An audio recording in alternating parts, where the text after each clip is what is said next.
Charlie Dimmock, Boys! the Rich Brothers, and the Garden Rescue Team have a treat in store. Too much entertainment. They have come to the rescue of hundreds of British gardens. Now it's time to look back and pick their favourites. This looks really cool. Fabulous. As they celebrate the very best. I don't like it. Huh? I love it. From extraordinary eco-gardens Thank you so much. to exotic designs. Oh my gosh, no way. Gardens inspired by people Is this the garden that you dreamed of? It is. Absolutely. Well, I think that's a thumbs up. and places. It's the most beautiful garden I've ever been in. Therapeutic spaces Wow. and the most extraordinary transformations. It is perfect. Welcome to Garden Rescue. Top of the plots.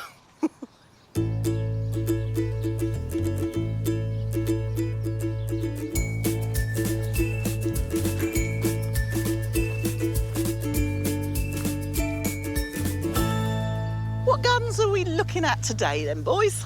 So we're going to be taking a look back at some of the gardens that did their bit for the planet. Some of our favourite eco-friendly gardens. And we've done our fair share of them over the years. If we're upcycling materials, using plants or, putting a water feature into the garden just to help the wildlife. Do you remember Sue in Andover and she wanted a hedgehog-friendly garden for her rescued hedgehogs? I remember it well. All our garden rescues have been amazing, but our first eco-friendly garden was for Sue. The priority was ensuring that the local hedgehogs would feel at home in her garden, so Charlie's design included a raised boardwalk to provide the animals with plenty of shelter. So I have basically given you a walkway, and this is our tunnel, which will allow your hedgehogs to come up through here and into this colourful planting and be able to get a drink from the pond down there. The team waste no time getting to work on the boardwalk, and it's for such a good cause, because the UK hedgehog population has decreased by up to 50% in the last 20 years. So Charlie's design also features a hedgehog hotel, which David gets straight to work on. But there's actually a few fundamental things you need to think about when creating a hedgehog home, and one of them is size. So you don't want a box that's too small. So minimum, you want about 30 centimetres by 40 centimetres, and then height as well, you probably want about 30 centimetres as well. So that's why we're going to use legs to raise this one up. And all we're going to do is we're just going to screw it in. Perfect. So now we've got the legs on there. That now is a hedgehog hotel at the right height. Harry's also making great progress with the decking. Charlie's gone with Blau hardwood decking, and that's more durable and therefore requires less maintenance for Sue. On the top, it's regimented, it's clean, usable, but then on the bottom, underneath, it's left a bit more wild, so you've got long grass and sticks, so the hedgehogs can scurry in and have somewhere safe to relax. Out at the front, David's Hedgehog Hotel is looking very neat and tidy. So finished cutting the entranceway into the Hedgehog Hotel, and that's just a simple archway like that. And now the next really important element is to have a tunnel entrance. There's a few reasons for that. This tunnel entrance is going to be slightly raised from the ground. What that's going to do is going to prevent wind and prevent too much water from getting into the house itself. But also, most importantly, it's going to help to prevent any larger predators from getting in and eating the hedgehog. And then for the tunnel, I'm going to use this brushwood fencing. It's going to arch over like that, and then the hedgehog kind of runs underneath. And not only is it really functional for this, it's actually going to look quite good and fit in with the natural scheme of the garden.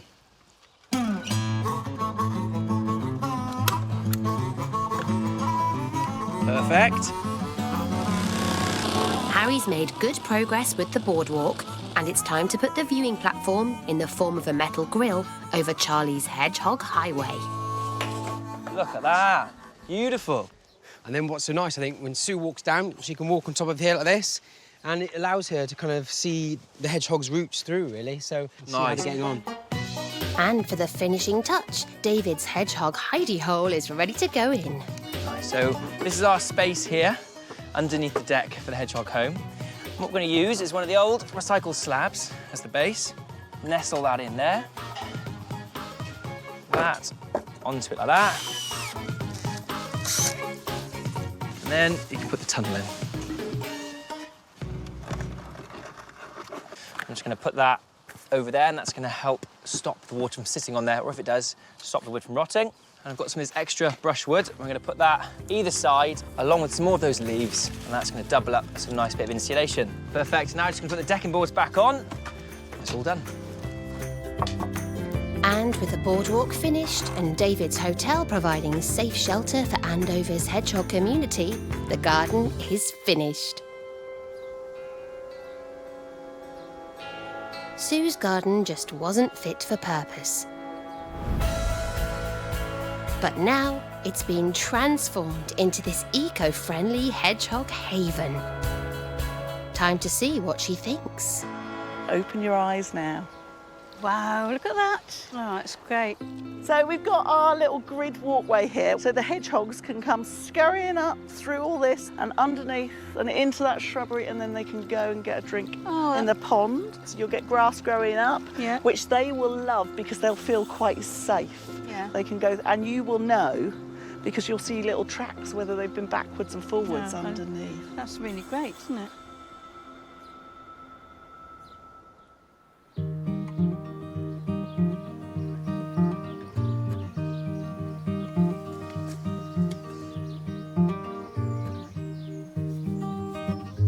Sue was thrilled with that garden, and hopefully the hedgehogs are using their highway to the pond unimpeded by human beings. Now, it's really easy to encourage wildlife into the garden. The most straightforward, simple thing to do, make a bird bath, and this one is dead easy. Terracotta pot for the base, a waterproof shallow dish to go on top, and fill it with water. You want to position it near to shrubs. If you put it right in the middle of a lawn, you'll find that the birds won't come to it because they're too frightened. Now, if your dish is quite deep, it's definitely worth putting in a few pebbles so they can get to the water easily. And you'll also find that butterflies and insects will come and drink from it. And the other thing to remember is make sure you clean it out quite regularly. That way there's no chance of disease. Our next eco garden was one in Manchester for Kim and Dorothy. And the boys made some quite cool things for our feathered friends. Our next Top of the Plots eco-transformation saw Dorothy ask for a bird-friendly garden. Dorothy, this is a nice snug spot, isn't it? Got a great view of the garden from here. Yeah. Do you sit out here lots? Yeah. And what do you like watching? Birds. You're a bit of a twitcher, are you? I certainly am. So Charlie's design focused on creating bird perches, boxes and feeding areas. And the first job for the brothers is to make an unusual climbing frame for the plants and birds, of course. So what we're doing is we're making something that has a multifunctional use. So it's going to be a little framework for climbers to climb up, but then most importantly, some of the birds can sit, and then obviously Doc can watch them. And we've got this vertical post up the middle, and then we've got these horizontal laths. And those laths have been cut to the form of a leaf shape, so it creates that lovely bit of structure. And just to attach it, what we're doing is we're putting in 2 screws per lath, and that's just so you don't get a pivot point and it doesn't twist around. This has cost probably about £5 to make, but I think dotted throughout the garden, it's going to really make a nice little feature. There we are, stand her up. Right, one down, a few more to go. Charlie's also building something for our feathered friends to enjoy. I'm making a very simple bird box, just using 1 plank of timber, but make sure that you go for timber that hasn't been treated because the treatment's not good for the birds. I've got these old seed trays here, so we're going to put the nesting box here and then plant up the front so they've got their own front garden, which would be cute. Following a simple design she found on the internet, Charlie has measured her plank of wood into 6 pieces to make the 4 sides of the box, the top and the bottom. So that's the back. Then you've got your sides like that, and side like that. Then you've got the base, so you get the general gist of what's going on. Oh, I haven't got Not enough hands here. Do you want a hand, Charlie? Oh, no, it might be dangerous, though. That's the only thing. That's my middle name. What? Harry Danger Rich. Got to be careful not to split the wood. Do you make many bird boxes, Charlie? No, does it show? I need to put the hole in. Depending on how big a hole you put in the front of the box, you'll get different birds. We're going to put one in that's 25 millimetres, so that's going to be for all the smaller birds, things like blue tits and marsh tits, that type of thing. You want to make sure that the bottom of the hole is about 100 millimetres up. That way, you know, if a cat came along, they won't be able to sort of put their paw in and get the baby birds out. And that's going to be the bottom of the hole.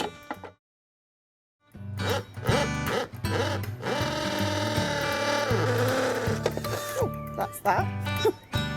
Right, so that's your hole in there. And then the roof's going to go on like so.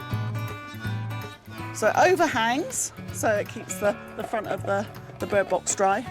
And then it's a case of attaching the roof. So I'm just using some of this rubber, put a strip of that and some clouts. After attaching the roof, the basic box is complete. Then we just have a little flip up the lid, keeps the rain out. And then pop it in a little seed tray like that and plant up this area here. Quite fun, isn't it? Before long, the brothers' bird perches are ready. Oh, Yeah. okay. Well, I think 2 up the top, just up there in that corner. Nice, yeah. So let's put that big one in front of that hydrangea. And I don't want them like flat on, I want them angled on, so like that. Yeah. And then back a bit. Okay, and the other little one then. 2 little, 1 small. 2 small. Nailed it. Just about there then. Nice. Huh? Yep. Perfect. Cool. Needs to, yeah. All that remains is to knock the perches into place, carefully protecting the brothers' masterpieces with an offcut. Should have some little decorations on here at Christmas time as well. Yeah. Christmas baubles. Yeah. And ding-dong merrily on high. That's it. The bird perches are finished at last. All that remains is for Charlie to position her one-plant bird box. I reckon that one there. I do sort of feel like lording it over the birds from up here. Alongside her bird box, Charlie positions a feeding tray, and she's made an insect hotel, which will attract bugs to further encourage our feathered friends. And with that, her work is done. Dorothy's garden was unused and unloved. But now it's been transformed into a bird-friendly paradise. Time to show Dorothy. That is, as my mum used to say, coming from Norfolk, it's beautiful. It's lovely. These little wooden trees are nice. Do you think your birds will like this? I think so.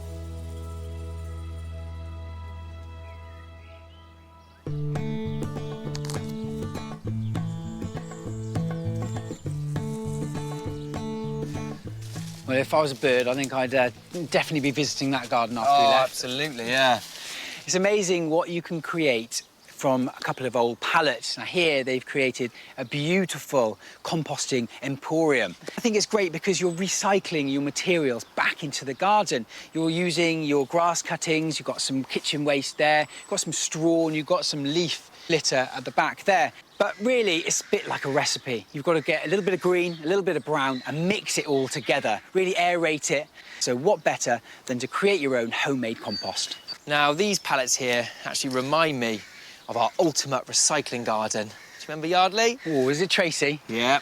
Her garden was full of her late husband's odds and ends from work as a builder, and that gave us lots of inspiration for the design. It did, yeah. I'm pretty sure Charlie would describe that as a treasure trove of tat, wouldn't she? Yes. Tracy's late husband, Simon, had always had grand plans for the family's back garden. He would always come home with a van full of leftovers, and it was his long-term plan to actually turn all his materials into what we wanted as a perfect garden. It's just like Steptoe's yard, I used to call it. There's loads of materials. There's too many materials, really, but it'll be good to see them used.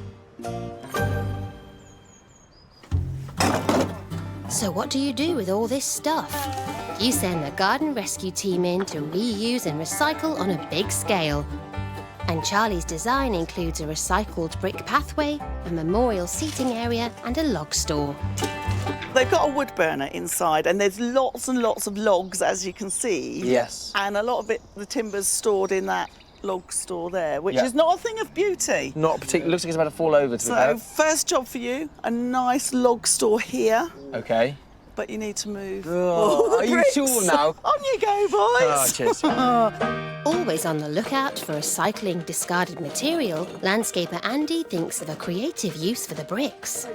Oh, Andy, Hey up. just the man. Skip? Well, not if you don't want them to. Well, I'm just looking at these old engineering, well, new engineering bricks.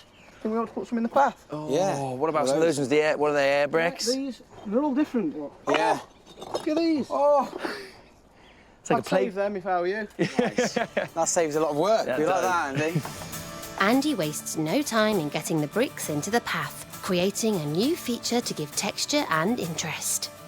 With the brothers' corner of the garden now cleared, Simon's treasure trove has revealed another gem. Track. Charlie's found this beautiful crate that is very solid and is going to make a great base for our log store. What we want to do is make it into a triangle shape. So not only is that going to look good, having this lovely apex, but it's also going to be very practical, because obviously the water is just going to run straight off it. We're going to cut the front off, and that's going to allow nice access into the log store, but we're going to retain the back and the sides for a nice bit of structure.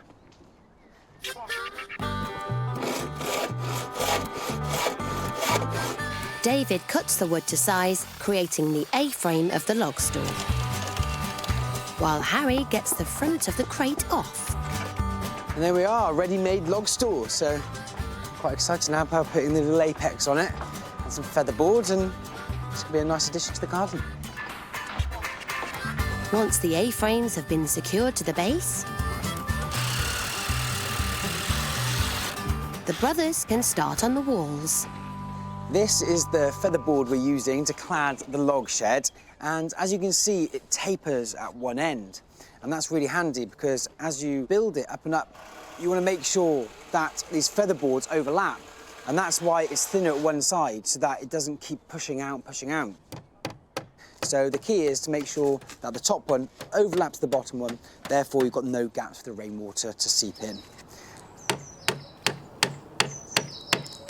We finished putting the featherboard at both sides, but obviously when we get to the top, it leaves a gap. And we don't want any of the water to seep in and obviously get the logs damp. So what we've done is we've cut a section of this drain pipe out, and we're just going to put it over the top, like that, bend it a little bit, screw it in or fix it in, and therefore the water's going to hit that, run off down the sides, and the logs stay nice and dry. There we are, so that's the log store complete, and we put a shelf here so that we can have the kindling on the bottom, and then we can pile up the logs here on the top.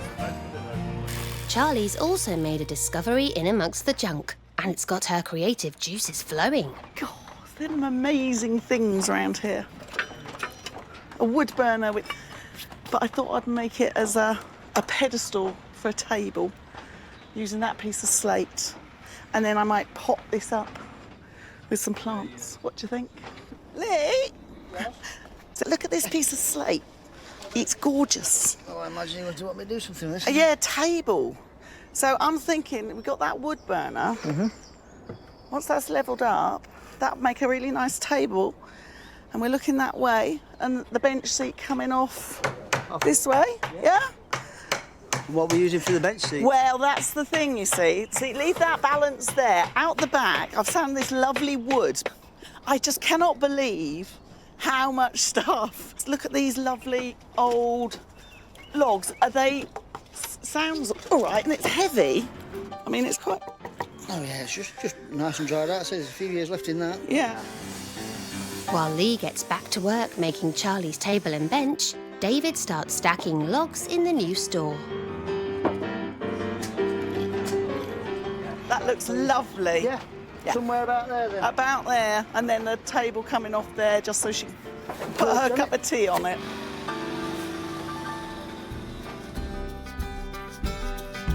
The recycled bench and table are forming part of a memorial corner for Simon, rounded off with some floral planting.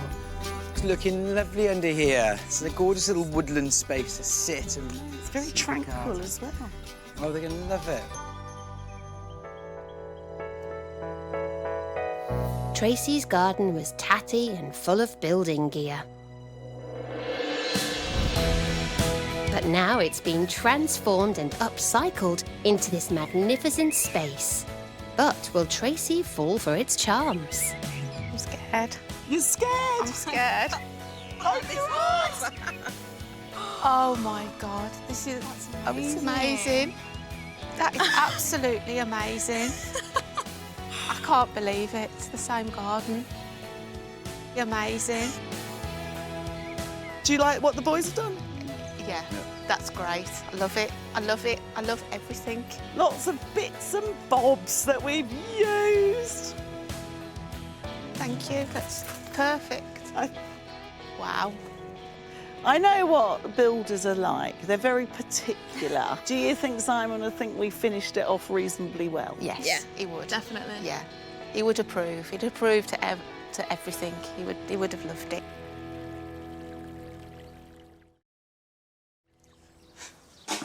Yardley did have loads of treasures just dotted round the garden. And look what I found under the hedge here. Gorgeous, isn't it? So that could be potted up. And a little tip, if you've got brand new things that you want to make them look a bit old and weathered, just sling them under the hedge for a couple of months and they'll weather up nicely. Now look at these gorgeous plants. I mean, everyone knows rosemary and lavender, gorgeous scent, and the bees love it. So if you want to get bees in the garden, these plants are ideal. Ox-eye daisy, a very happy looking plant, and it'll self-seed and look quite wild and natural. Salvia, and then scabious, one of my favourite, gorgeous flowers, and the bees go mad for it. And that's exactly what Robert and Gemma from Leamington Spa wanted. They wanted a family-friendly garden that the bees and the bugs would love, and Arit gave them exactly that. Robert, Gemma and their daughter Darcy's garden was a little rough and ready. But it was their love of bees that inspired Arit's design that featured lots of hexagonal shapes. Left this area at the top here to create some raised beds. But rather than doing them sort of in the standard rectangular shape, using the beehive as an inspiration, so that way you might choose one to have cut flowers, you might choose one to have vegetables. As well as the beds, there's also a large hexagonal arch and bug hotel. But the first job is to position those raised beds. Does it just need to come over a little tad, do you think? Whatever you want. We'll just the three, just to come over a little tad. I think it's just that comfort level of making sure that there's enough space to get around, walk around these. Are you feeling a bit wider? I think as long as you've got a little bit of that. Exactly. Oh, Little bit what? What's that? The old dodgy knee. Finally happy with the veg beds, Arit can concentrate on her plan to attract plenty of bees and other wildlife to the top end of the garden. This area of the garden is what I'm calling the wild meadow. It's going to be really easy to look after. What I've just done is mown a path for the family to still be able to access the fruit trees, because when they need to pick them, I need to make sure that they feel comfortable, that they can still get an area to walk through. To ensure that pollinators have nectar to feed on right the way through the year, she's adding to the planting here. She's popping in some cow parsley for its large, flat flower heads, the perfect landing pad for lots of pollinators, perennial wallflowers for their long flowering season, and good old-fashioned English bluebells. Still obviously need to make sure that you're watering, even though we're in the natural area. These plants still need to get established. And what I have done as well is just use the soil around the area. I'm not bringing in a new compost because I want these roots to get used to their new environment quickly. So that's why they're just going straight in. Next, the team have to position the striking hexagonal arch, which is no easy task. Where do you want this then, Harry? OK, let's go and see what this is going to look like up in the veg plot. I'm feeling that it needs some height and structure up there. Changed my mind. Designer prerogative. Careful. Making way, making way. No, Ara, that's a big-looking veg bed. I think it could be quite nice, just where the boys are, really. Let's give it a whirl. The position's not quite right. Can I look and see it from the other end? It's not quite working. I agree. How much further does the garden go back? Keep coming, keep coming. Yeah, definitely better there. Dig it in, peg it, done. That's it. Fabulous. OK, onward. With the garden nearly finished, Arit focuses her attention on daughter Darcy's bug hotel.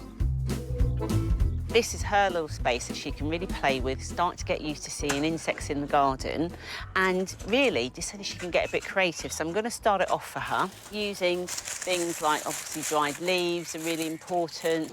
Got some cones that I'm going to use, and then obviously, as well as we know, bugs of different sizes like to get in and out of holes. So we've got things like the bamboo here, and also as well, don't be worried about using little bits of wood and from around the garden because they'll decay off, and that's when you start to get things like wood lice can start to come in here as well. And then obviously in time, all those little bugs will start to go and run around into the garden as well. So, and that's exactly what we want. I'm going to start getting creative. And with plenty of bee-friendly plants added, this wildlife haven is finished. What was a messy little used space has been transformed into a stunning bee-friendly garden for the family to enjoy. But what will Robert, Gemma and their daughter Darcy think? Open your eyes. Oh, wow. God. Oh, wow. Oh, look what you think, Darcy. Oh, my God. That's absolutely amazing. Oh, I feel a wow. little bit choked up now.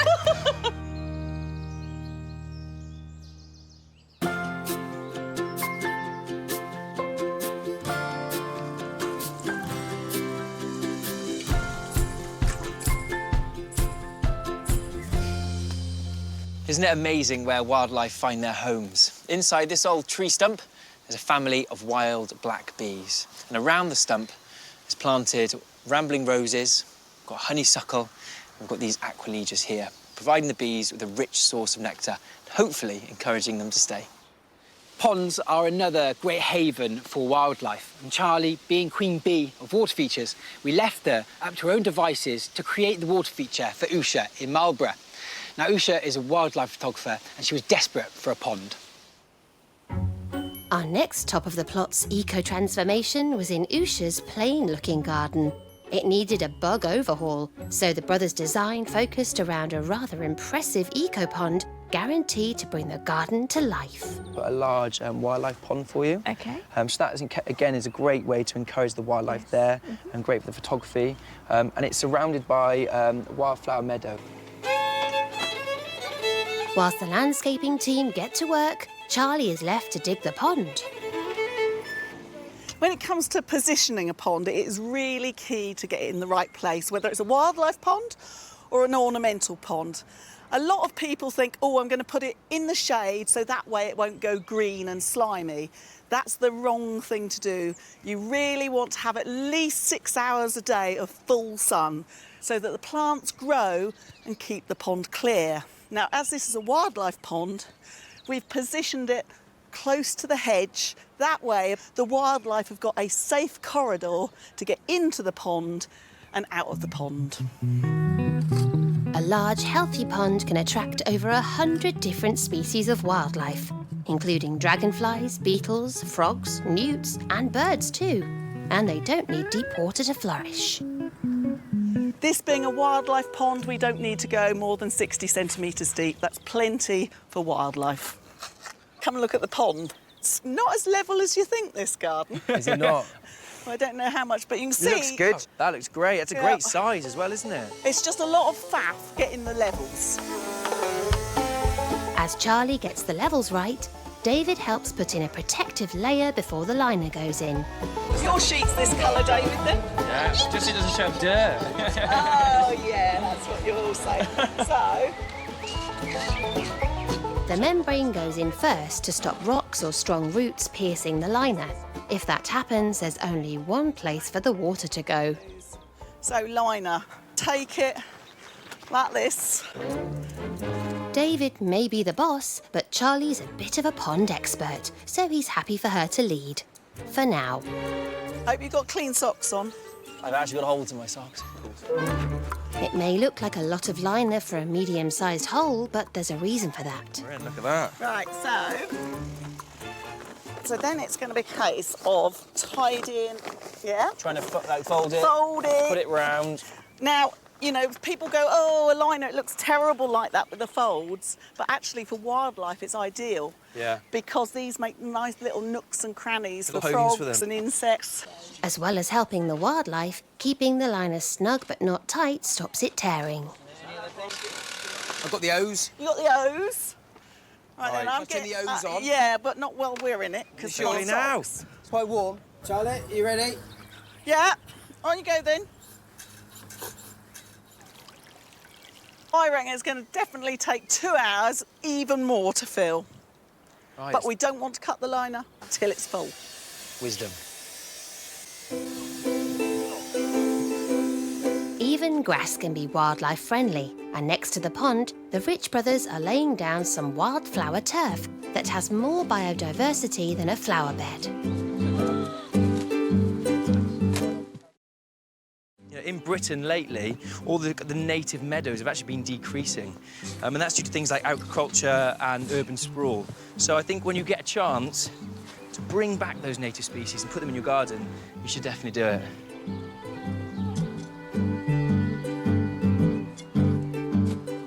So how much of this meadow turf have you got going spare? So we did have it so it kind of encompassed a bit of the pond. Oh, OK. So there should be enough to kind of, you know, give it that really nice natural look.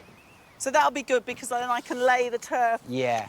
So it's just about touching and then it will suck up a little bit of water. And the great thing about that is if you'll get things like meadow smock, lady smock Yeah. will self-seed in there and it'll just carry on the theme of the wildflowers. Oh, star.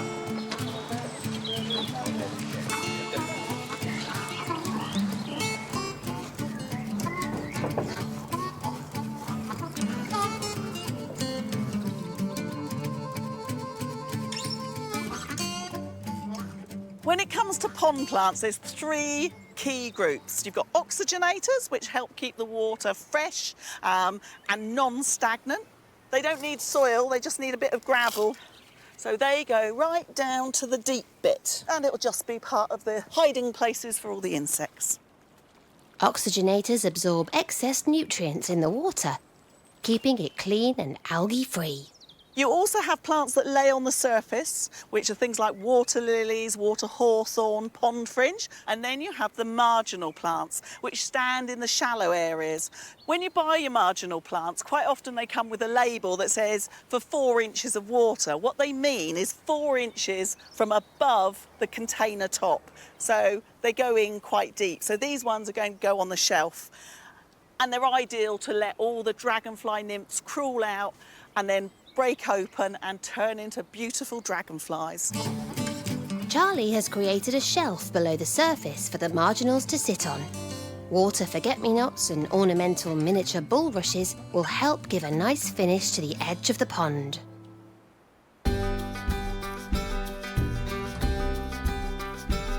As a final touch, Charlie creates an insect-friendly stumpery using some old timber.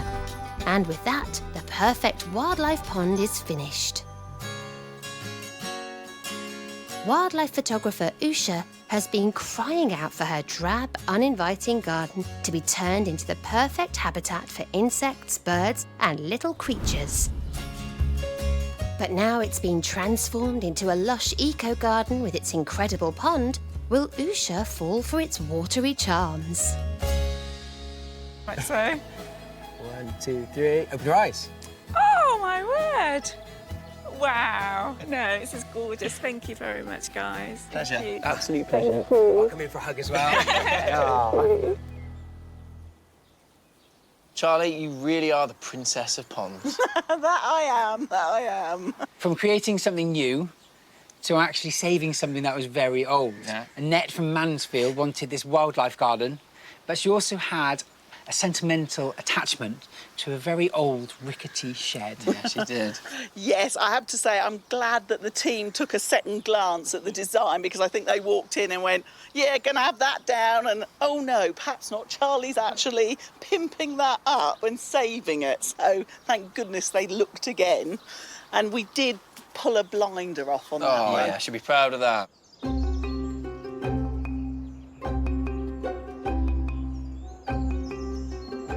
Annette, I have to say, this shed looks like if you blew on it, it'd fall over. I love this shed for the simple fact that when I bought the property, I'd not seen inside it.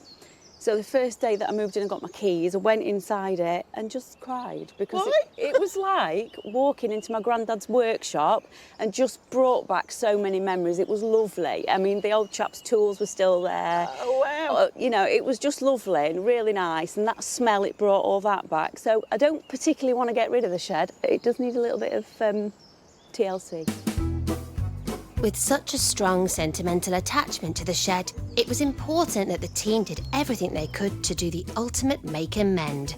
And Charlie's winning design included giving the shed a Hansel and Gretel theme, but landscaper Andy wasn't convinced. Charlie's got a bit of a Hansel and Gretel feeling going on with this shed, but in all honesty, it's turning into a bit of a Brothers Grimm for me, because she wants really gnarly timbers for all of the posts, and it's look very natural, very woodlandy. But Andy's having problems getting his mitts on the right timber, so puts in a quick call to the boss. Well, I was hoping to use like some sort of hazel, coppice hazel pruning, like that. Okay. But if you can't get any, then we can use sort of normal rough round poles, and then we could maybe use willow or hedge prunings or something like that, just to make it look rusticy. Okie dokes. Whilst Andy's going to have to shop around to give the new porch that homespun feel, the shed itself is already pulling off the rustic look a little too well. It's not just a lick of paint, is it? But it's absolutely solid as a rock. It's completely not going anywhere. So it's going to need a few of these bits of featherboard replacing. I think we'll just repanel that whole bit down the bottom there. Good sand and a paint, and you know, obviously kind of bits and bobs of repair around it, but it might come up all right. And since the garden is all about make, do and mend, the old pavers from the path are used to extend the patio. Andy patches up the old shed as best he can, while Rosie gives it a fresh new colour. Charlie's design promised a porch cum pergola extension to the existing shed, so the Rich brothers start by planning that out with Andy. If we have the shed as it is, yep, and then because we're having these two different porch areas, that's a shallower pitch there. That's it. So in essence, absolutely perfect. And there, and there. And they're deciding where the uprights are going to go for our pergola or shed exoskeleton. And for the uprights, what we're using is some lovely tree trunks, so thin softwood conifer, and Andy sourced them from a local tree surgeon. And because we're using the whole trunk, it's going to give that lovely rustic appearance. But hopefully, we've got enough. It's not a cut all the greys. Mate, we're a team here. Oh, there are. Not anymore, by the look Well, of you it. get one. Oh, I need to poke it down with something, really, don't I? Well, should I do by eye? Do it by eye, I think, would be the best. Check if the shed's level. Yeah. That's right, so if the trunk goes that way a little bit, then we're OK. Yeah, lovely. With the uprights in position, they just need sawing to the right height. Got some dandruff on there, Dave. Probably should have washed your hair last night. In a snow globe. Just turn me upside down and give me a shake. Cooking on gas, you boys are, aren't you? We're good at rustic. Yeah? What do you think? I think it looks great. I mean, I love the contrast between the horizontals of the shed and then the gnarled sort of bark of the conifer uprights. It's definitely feeling like a little cabin now, isn't it? Yes. Uprights all in place, and the next stage for David is the roof. Or can we notch out a little bit, or notch a little bit out of these? So we're just working out how the roof is going to go on, really.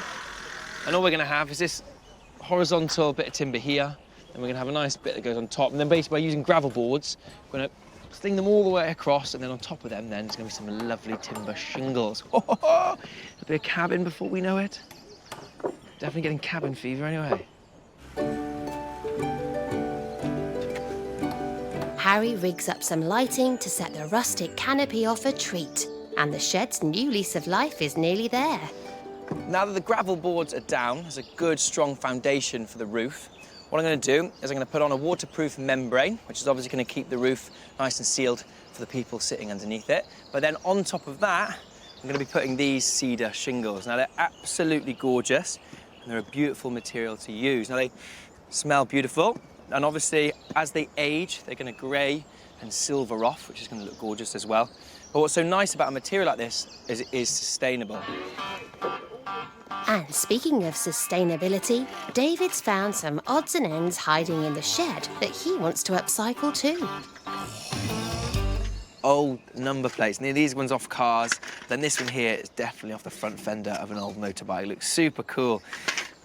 And this shed was one of the main reasons that Annette actually bought the house. So it's lovely to be able to involve some of the old kind of objects that are inside it, obviously from the previous owners, use them in the garden and really extend the history and extend that story. Annette's garden wasn't in good shape, especially with its rickety old shed. But now it's had a complete makeover, with the shed taking centre stage. Time for its grand unveiling. Open your eyes.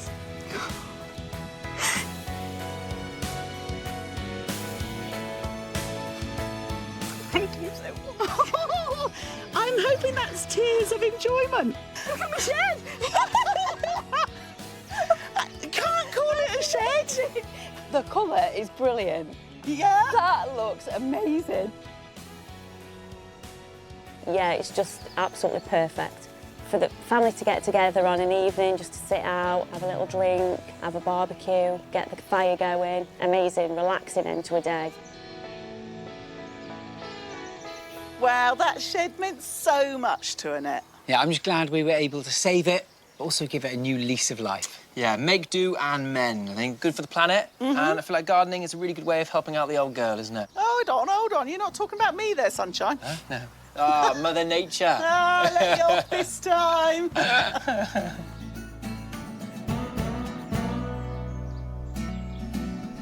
Well, we hope you enjoyed a look back at some of our favourite eco-friendly gardens. And see you next time for some more Top of the Plots.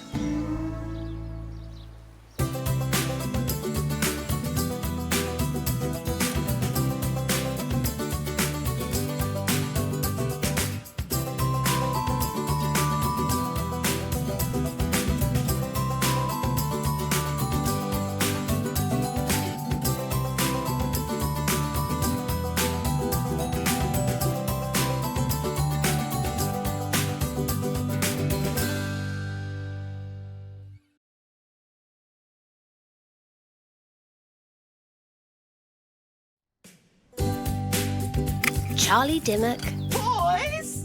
the Rich Brothers, and the Garden Rescue Team have a treat in store. Too much entertainment. They have come to the rescue of hundreds of British gardens. Now it's time to look back and pick their favourites. This looks really cool. Fabulous. As they celebrate the very best. I don't like it. Huh? I love it. From extraordinary eco-gardens Thank you so much. to exotic designs. Oh my gosh, no way. Gardens inspired by people. Is this the garden that you dreamed of? It is. Absolutely. I love it. Well, I think that's a thumbs up. And places. It's the most beautiful garden I've ever been in. Therapeutic spaces. Wow. And the most extraordinary transformations. Whoa. It is perfect. Yeah, come on. Welcome to Garden Rescue. Top of the plots.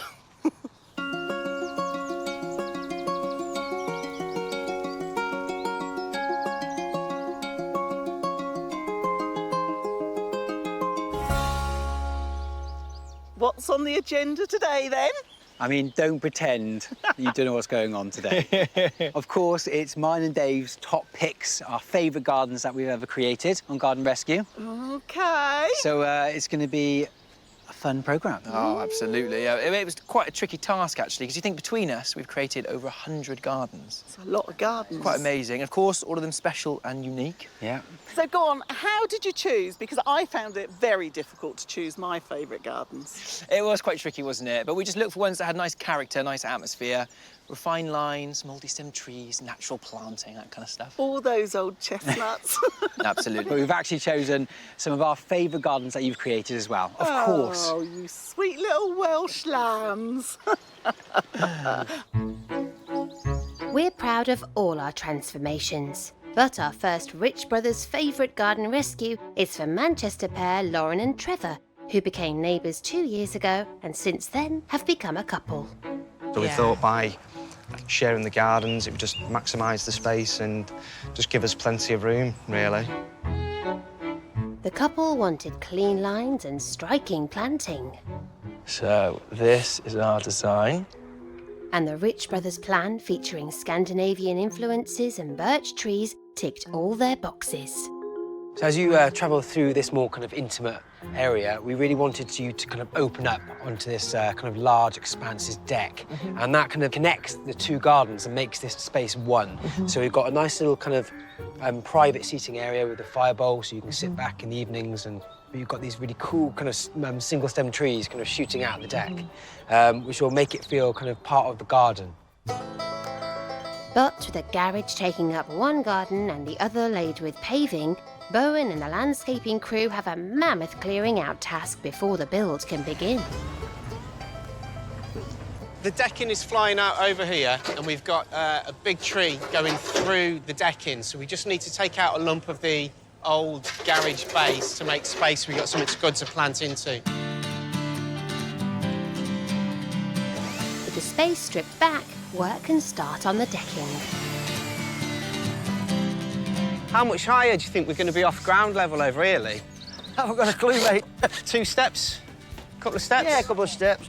For the decking and for the shelter and for the benches, we're using larch. Now, larch is a perfect choice, as it's actually quite cost-effective, but because of the natural resins and actually some of the qualities in the wood, it's really resistant, and it means you don't have to take care of it and maintain it too much. Pressure-treated pine, cedar or even recycled plastic composite boards can be used for decking.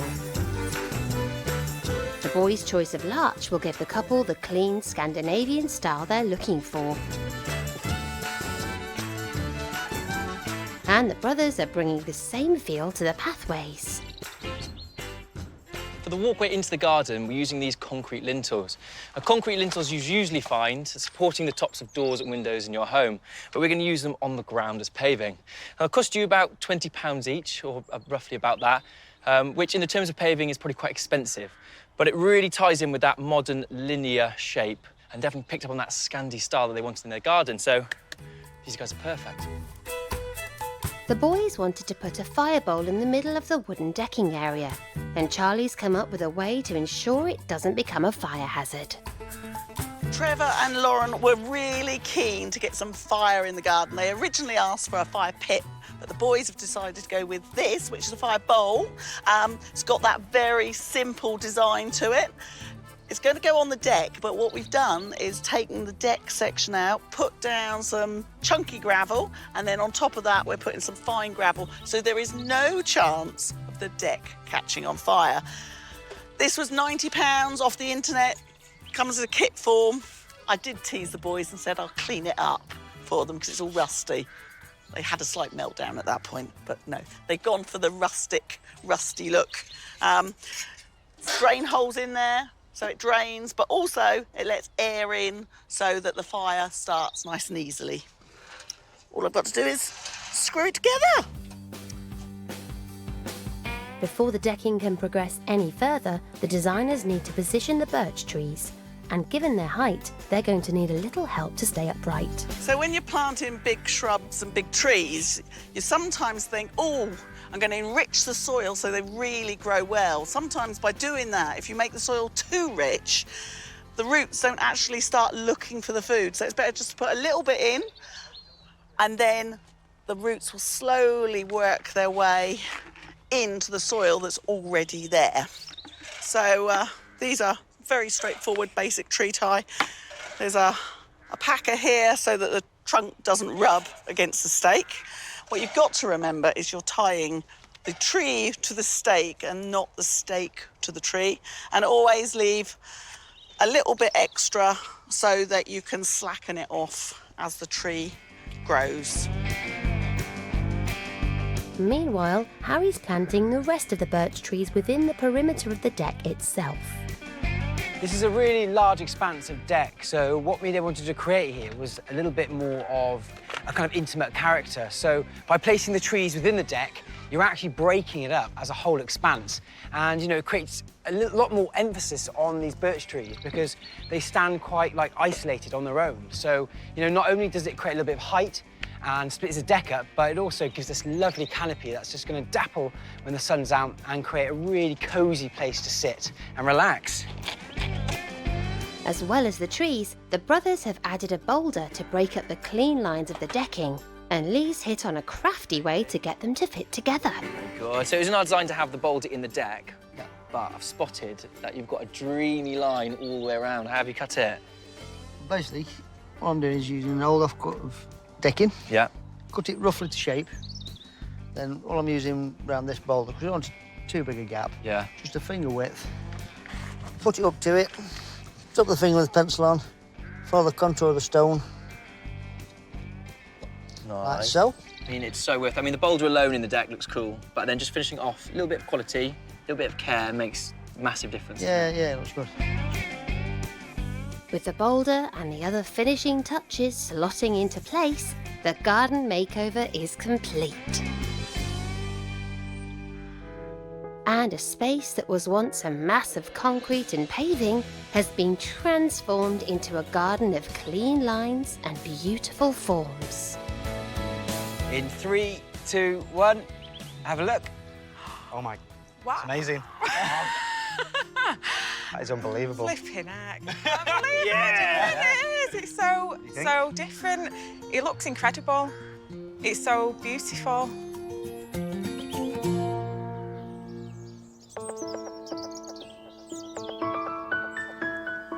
I really loved that garden. It really brought together those star-crossed lovers. And the garden itself was quite modern in its appearance. It had those linear lintels running through, planted up either side. It also had the birch trees. It had a very modern look. A great plant to emphasise that are grasses. And grasses are extremely versatile. They can give you structure, they can give you airiness, they can connect your planting schemes together.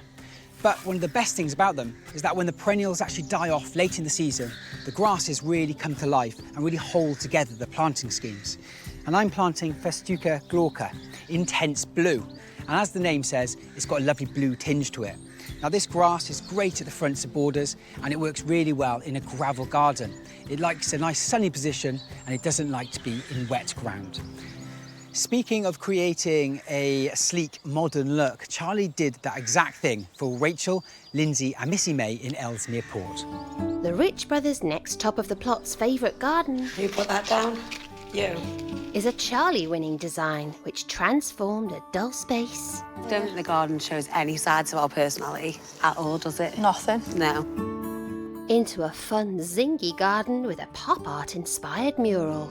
And I thought it'd be really fun on this side to have a bit of mad bit painting on there. Oh, that's cool. But before Charlie's pop art vision can take shape, the landscapers work their socks off to create the wooden wall for the mural. Level boss. Every job. putting up an L-shaped screen made from softwood boards.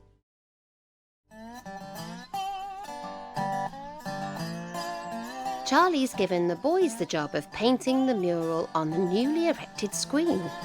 It's all about being bold, like quite conceptual shapes. Yeah. Something that's really lively. So I think just like big blocks of colour. Harry begins by drawing out a circle for the central feature of the design, a large chalkboard. Rachel and Lindsay love to entertain, so Charlie's designed a barbecue station at the front of the garden and asked Ben to build it.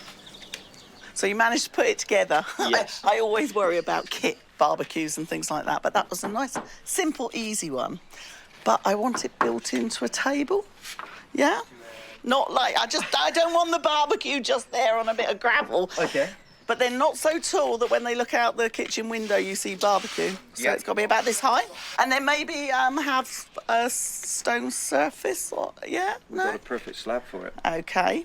So you're all right with this? I'm on it. With their design now marked out, Harry and David can start painting the mural.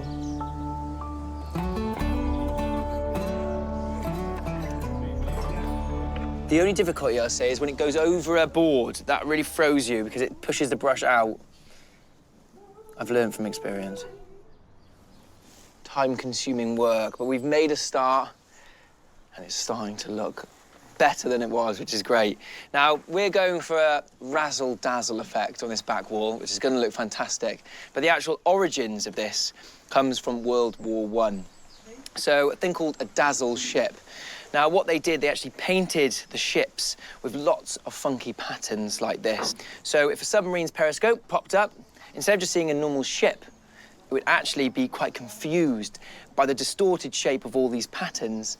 So a very cool concept, and great to be able to translate that into a garden. At the front of the garden, Gruff's giving Ben a hand to build the barbecue station.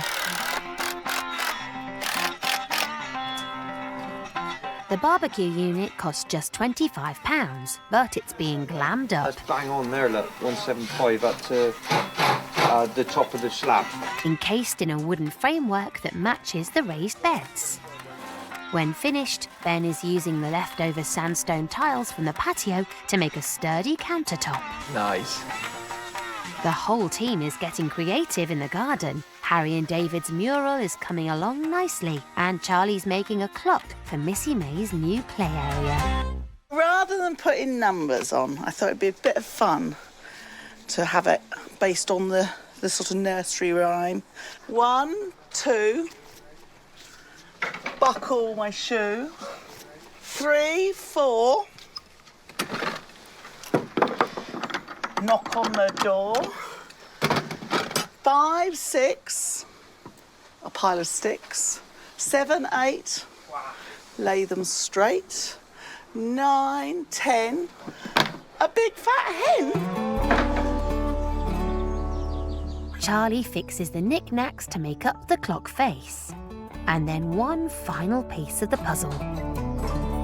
So I'm just putting the clock face together. So basically, it's just going to be hands that sort of dial round. So you can buy these clock fittings or the mechanism for about £10, £11. So we've gone for the big one now. I've got to make sure that I put the big hand and the little hand in the right order, because otherwise it'll tell the wrong time.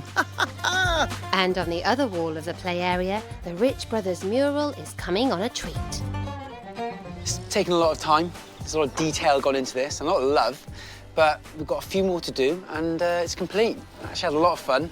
Brain is slightly fried from concentrating, but I think Charlie will be very happy. It's all systems go to get the rest of the garden ready for the family. Yes. And with the eye-catching mural finished, Harry and David make an integrated bench and shelf for the play area. Yeah, you've got that, mate. Old Alan true now. As the final touches fall into place, a space that was dull and lifeless is transformed into one that fizzes with character. But what do Missy May and her parents make of it? Do you want to open your eyes? Oh, wow. Wow. Oh, wow. Oh, my God. Oh my God. Wow. Amazing. That is fabulous. I love it. I really like it. You really like it? Yeah. Happy gardening. Happy gardening. So that's your blackboard. Wow. Wow. Okay. Fab. I love it. I like the colours. We love the garden. We absolutely love it. Amazing. Just everything. Magical. It was more than what we expected. Everything about it, there's nothing we don't like. It's magical.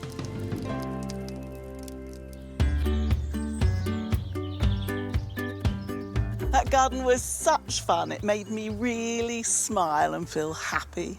And something that makes me smile as well are these almost Toy Town lollipop bay trees.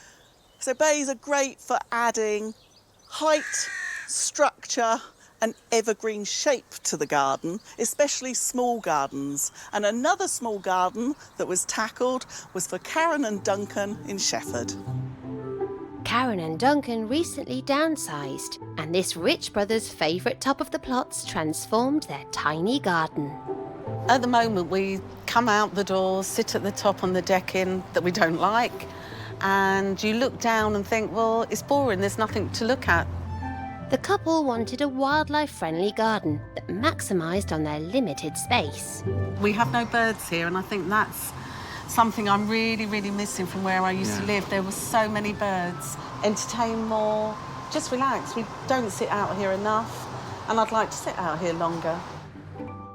Designed to make the garden look bigger, the brothers' curved patio bordered by yew hedging won the couple over. It's a lovely kind of York stone, a really beautiful material. This garden, although it's small, we've tried to be clever with what we've put in. So you're going to get blossom, you're going to get berries, you're going to get autumn colour. It's going to try and pack as much kind of seasonal change into this space as possible. Who said chivalry's dead, eh? Before the space-expanding patio can be installed, the landscaping team have to clear the old decking, dig up the turf, and lay a layer of aggregate before taking delivery of the new paving slabs. So this is all reclaimed York stone. You see it a lot in cathedrals and those sort of spaces. Nice. It's lovely stuff. Random. Yeah, it is, but it always looks so good when it goes down. With each slab being a different size and thickness, getting the paving right is an art form. That's it. Whoa! Hey, what are those? Jigsaw sorted. Looks great. Yeah. Nice, isn't it? When the Rich brothers arrive with Arit, their first job is to map out the curved lines on the paving that'll add interest and breadth to the space. That feels good, doesn't it? Right there. Yeah, that feels nice as a curve, doesn't it? Yeah, that's lovely. Well, that's the end of it there anyway, mate. Once they're happy with the shape, the brothers use a circular saw to cut it out.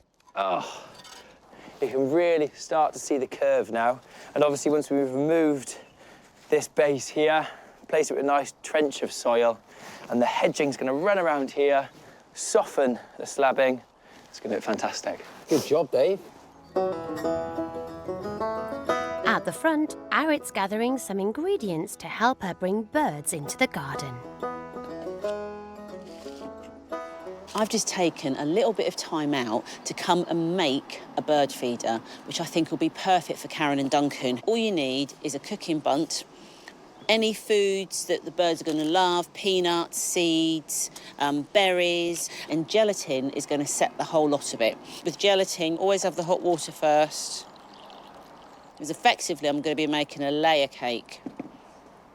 Hot water, take your gelatin, sprinkle that in. I've got my ready-made stirrer. Pour that first layer in. And then, from there, I'm going to do seeds, first of all. I'm going to do a few berries as well. So we've got blueberries here. And I may even put in a little bit of hay. It's a really nice touch. And keep going, really. With the paving cut to shape, the brothers are digging a trench for the yew hedging. When you're putting in a long stretch of hedging like this, We always think that the best thing to do is actually dig a trench, put them all in, and then infill around the root balls. And therefore, you're not fiddling around trying to do individual holes. You should be quicker in the long run. Oh, there's a stone there. This looks good enough to eat. So I've used 6 sachets on this. I really want this to set very, very solid because I'm going to hang it up. That's the last of the gelatin going in, and there it is done. Arit's going to pop the bird cake into the fridge to set for a couple of hours. I feel like a proud mother penguin modelling in my child. It's like a mini Christmas tree. Oh, lovely. Isn't that fantastic? You imagine that all full up now? You's looking sexy. Thank you. And the rest of the team lend a hand to the mother penguin getting the remaining ewes in. Oh. The ewes will be planted in 3 sections to form fragments of a sweeping line through the garden, drawing the eye down the space. Look at these now. Instantly transform the garden. It creates a nice rhythm in the garden, but really breaks it up, doesn't it? Also keen to make the very most of the very limited space available, Arit and Danny are constructing a raised veg planter to go at the back of the garden. So the lovely thing about this is we've been able to use a green oak, and down at the mill, they've sawn them for us, put them into planks. Actually, they only work out a couple of pounds more than if we'd have used old reclaimed scaffolding boards. But green oak is lovely, and it's going to weather down really, really nicely, giving it that kind of very natural feel. So, Dan, should we get on? Yeah, let's do it. Aha. Once the main frame is screwed together, Danny and Arit add shelving to the planter. So you can see this is really simple to put together. Needs 2 of you, obviously, but it's going to be very effective. Going to line this with a membrane so that we don't let all the soil fall out, let the water through, and then we've got all this vertical planting, so all this extra planting space in a small garden. It's perfect. For sure. It's a beast. Right, I'm right behind you. In the garden, the boys are planting crabapple trees, a perennial favourite with the wildlife that Karen and Duncan are so keen to attract to the garden. So these are Malus winter golds. They're crab apple. Now, they're a good shape for this garden because they're multi-stem, which means they're not necessarily going to grow as tall. And there's 3 of them, and they're really going to help to create that rhythm throughout this space along with the hedging. Now, they're the main structural plants, so that's why they're coming in just after the hedging. As well as being popular with birds and bees, the crabapple fruits can be eaten cooked and are often used to make jelly, pickles and tarts. Oh, yeah. On the other side of the garden, Arit's making good use of the fence space with her new planter. Getting the herbs in. It's quite a satisfying job, a little bit fiddly because you've got to get the levels right. Making sure their little roots are in, give it a good firm pat down.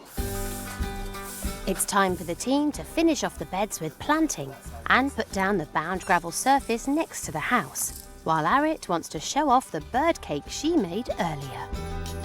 This moment of truth. Is it going to fall apart or is it not? Well, let's see. I needed you here in case it did. Ready? Oh, that sounded hollow. Has that come out? Oh. Part of it has. Look at that. Et voila. That looks fantastic. My goodness me, what is that? It's gelatin, isn't it? Fantastic. The birds are going to be, well, they're going to be here for this, aren't they? Nothing else now. It's up to me. You've got to outshine everything in the garden, Arit. Party. Right, let's find a space now. All right, love. There you go. Karen and Duncan had an uninspiring pocket-sized plot. But now it's a lush, wildlife-friendly space, packed with stylish planting and natural features.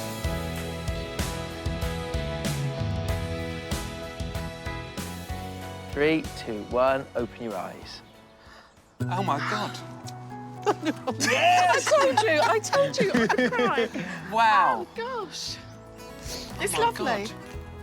Come here. Honestly, it's wonderful. Brilliant. It's wonderful, thank you. Thank you so much. Thank you.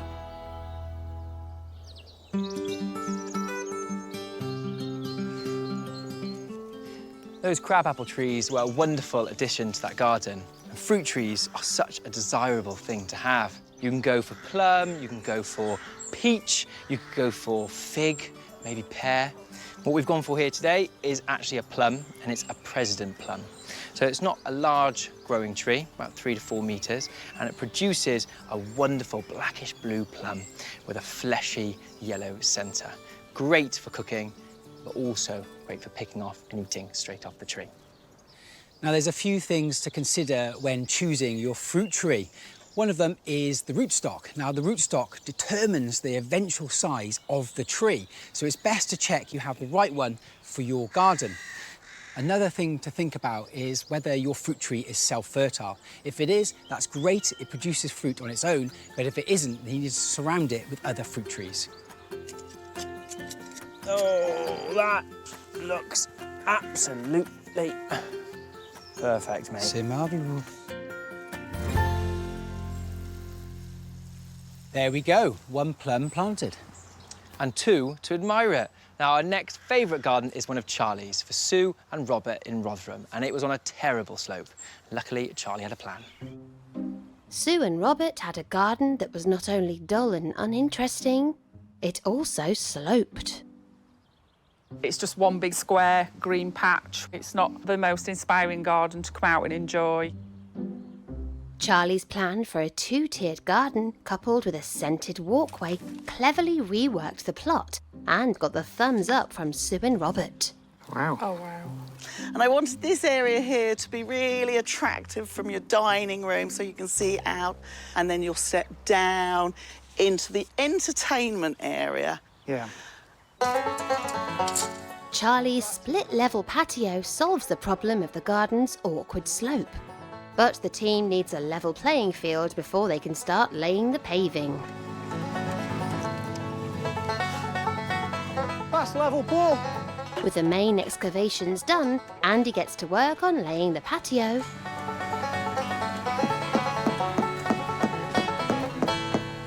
And Charlie and the boys arrive to get stuck in.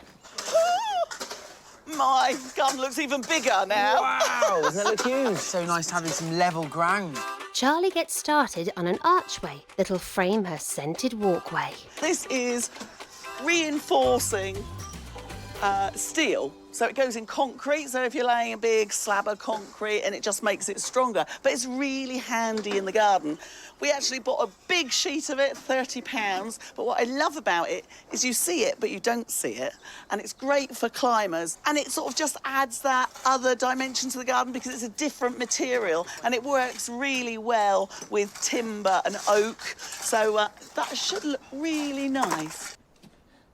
Charlie. Meanwhile, the brothers have a bench to build. Look at that. Wow. Isn't that just a stunning bit of oak? That is gorgeous. Love the grain on it. Look at that grain. I like that bit. That's my favourite bit there. That's why there. It's lovely because something like this only costs around £30, but straight away you get a really bespoke finish to the top of your bench. No. And we know that you've got metal with your arches, haven't you? I have, and you're going to pick up on that, are you? We were thinking of maybe having a little detail using some steel for the legs. Ooh, I'm excited to see how this is going to go. Steve prepares the foundations for Charlie's steel arch. So I want it to bend like that. So I presume if we cut these down a bit and then leave the pointy up bit, so if you could hold that for a minute, it's a bit like... Well, if I hold one that way like that, then you can you could bend the other one over the other and make it stronger, couldn't you? Yeah, but I'm sort of wanting to do that. Oh, you're doing that, right? Doing that. Yeah.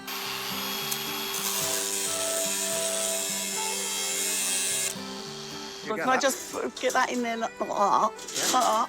That's all right.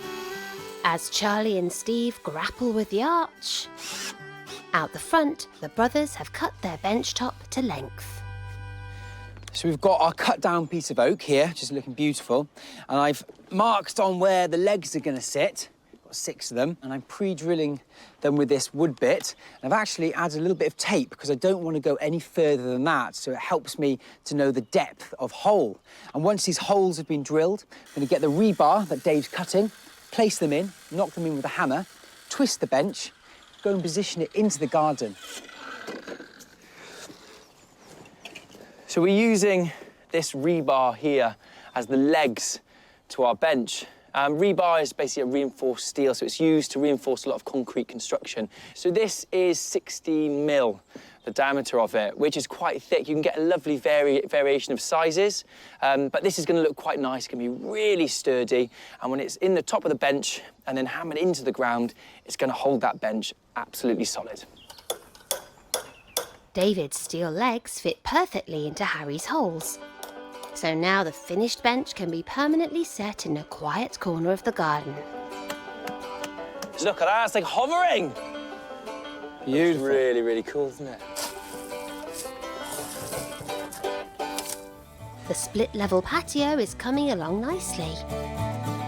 And Lee's giving the finished water feature in the main seating area a good going over with the sander. So the water feature is just a very simple one. It's literally a pool of water, no plants in it, a nice simple urn with water gently bubbling over the top and running down it, so that Sue can just put a treatment in. So it's not like a pond that she has to maintain, but it's nice to get the reflections of the sky in the water. And also it's sometimes quite nice just to sit on the bench and dabble your fingers in the water when it's a hot, sunny day. The main permanent structures are now all in place. Time for some plant action. Right, that's right in the middle of the rose bed, further back. No, back this way. But it's not going well. Where you had it, there. No! Looks good there, though. No, that's a rose bed. Yeah, maybe a bit further, literally. That's it. So it separates the rose bed from the lawn. Nice, lovely. And then that will come over. If only you said that the first time. As the boys take on the tree planting, Charlie's mapping out her most fragrant garden feature. OK, so that's the start of the scented walkway, which will be lovely because it's lots and lots of aromas. This will be a nice, gentle amble through the garden. Now, I've mixed up the hedging plants. I've got lavender and rosemary because this side of the garden is the less formal side. So by breaking it up, having odd numbers around, it'll make it less formal. It's a nice, gentle walkway. Now, it might look narrow, but the whole idea is that you actually brush against the plants that will release the scent. And I've also dotted in 1 or 2 Elcamillas, not scented, but they've got that lovely lime green frothy flowers, which will break up the sort of glaucous colour of the lavenders and rosemaries. So that's all ready to pop in. With Charlie and the boys finishing off the planting, the rest of the team mop up the last-minute jobs. Paul tamps down the gravel path, which winds through the scented garden. And Charlie can finish the water feature. I love this pot. And look at that colour. Ooh, it's gorgeous. And with that, the garden is complete. Once sloped and uninviting, this garden is transformed into a lush, welcoming space for Sue and Robert to enjoy. Do you want to open your eyes? Oh, wow. Oh, Charlie, it's amazing. Yeah. Oh, I can't get over it. It makes me want to be out here now and not in the house. Fantastic. Whereas before, it was always the other way around. We never came out here. And I think now we're never going to be in the house. I need to buy some nice warm blankets now so I can sit out here all year round. I'm blown away. I'm totally blown away.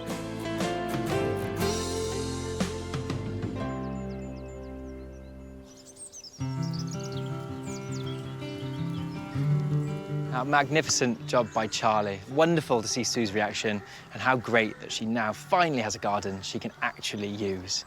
But not all gardens revolve around the flowers and the plants. Some are reserved for partying. Our final Rich Brothers' favourite top of the plots takes us to Leeds, where friends Neil and Jack wanted a space to entertain. Hi mate, how's it going? Yeah mate, good, thanks. You had a good day? Not bad, thank you. Making us a curry. Oh, I was going to say, is it Thai or Indian? Chicken makhani. Excellent. So we'd love a garden with a seating area, eating area, maybe a fire pit, and just somewhere that's slightly secluded so that we don't feel overlooked and that we can enjoy a nice evening with our friends. Clean lines and one standout feature made the brothers design an easy choice for the fun-loving pair. Hello. Okay. Exciting. Yeah. Oh, wow. We've given you quite a modern design. It's quite simple in layout, but it's something that breaks the garden up into different areas that have different uses. And then the main feature was this kind of bridge walkway. So we want to make this out of timber, so it's a contrasting material, and we want to raise it off the ground just a little bit, so it feels like it's hovering. Yeah. That's a great idea. That's a really good idea. Before the Rich brothers can add a wow factor to the party garden, the landscaping team arrive to clear the space. So we've just been working out whether we've got enough paving slabs to have the deck hanging over the edge of the slabs as David and Harry want, and the end result is yes, but only just. We can't break any. There are none left over. The focal point of the garden will be a bridge linking the barbecue area at the front to a chill-out space at the back.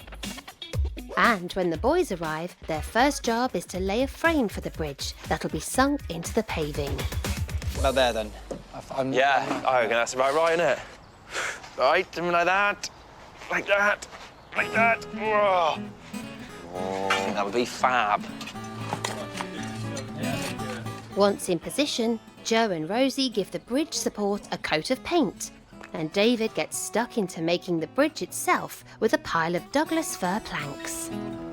The key to this bridge is in its simplicity, but when you're creating something to look simple, it usually means that it needs to be that little bit more complex because the joins and the fixings need to be hidden. Now, the way that we want this bridge to look is actually like this here. So we've actually got the timbers on their ends, so you see the thinner width, and then we've got these constant spacing between them. Now, the way in which we're going to get the spacing is actually by using these spacers. So these have been cut to size, and when we slip them in the gaps there and pinch them together, it's going to give that constant parallel line all the way down the length. But by sinking these to the bottom, they're not going to be seen. To match the timber bridge, the team have made a bench, barbecue table, and slatted feature wall, which is positioned at the back of the garden with planting behind. Here we go. Well done, team. That'll be good. It's your rest on the walk fence now. Oh, we've got it. OK, well done, guys. Beautiful. And now that David's finally finished preparing the bridge timbers, the party garden's central feature can begin to take shape. So we're ready to start constructing the bridge in the garden. Well, I'll follow him then. Oh, is it going to fit? I think there's probably an easier route. Absolute pros. Or for now, let's just lie it on there because it'll look cool, eh? Which way up is up? That way. So just, yeah, that's the Like badger. that way? Yeah. Oh, that's going to be trendy, isn't it? Yeah? Oh, mind your fingers. With all the timbers in, David's threading steel rods through to hold the wood in place. I'm glad I'm just the labour. Yeah, keep going as close to the fence as possible, is it? Once the bridge is together and looking fantastic, it's left to one side. Oh, that was easier than I thought, actually. And an electrician installs a weatherproof junction box, which will power LED lights between its wooden slats.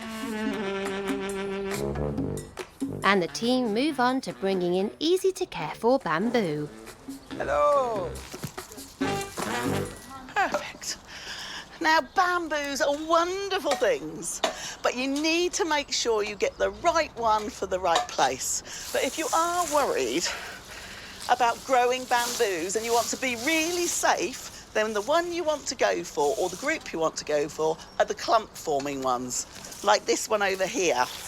This is known as Chinese fountain grass, and it's the ones that David and Harry really wanted in the garden because they've got a really beautiful habit of just coming up and arching over nice and gently, so it looks like fountain jets of foliage. So it's a Fargesia or a Fargesia, depends on how you want to say it, but Chinese fountain grass.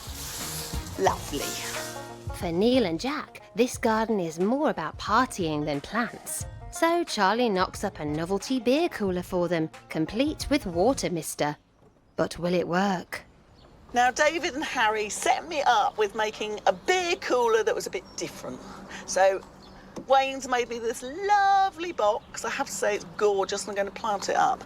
I'd go for something a bit different, a bit of drama, a bit of theatre, because I'm sure Neil and Jack would quite like that. So I've gone for what is called a mister or a fogger. So it's this little unit, which is low voltage. So it's got a transformer and it sits in the water and it actually creates fog or mist. And the way it does it is these little ceramic discs vibrate so fast that they make the water molecules vaporise. So you get like a fog. And it's always a good idea to test pumps and features before you put all the cabling in. Now pop that in. Now, when you have it somewhere where it's not breezy, because it's quite breezy here, that mist will build up. So when it's inside the box, I'm hoping that the mist will build up and then tumble over into the cool box with all the beers, because then I think it's going to look real cool. Woo-hoo! With everything else in place, the bridge can now be lowered carefully into position. Ooh, lovely indeed. And the once dreary garden is now a stylish party paradise.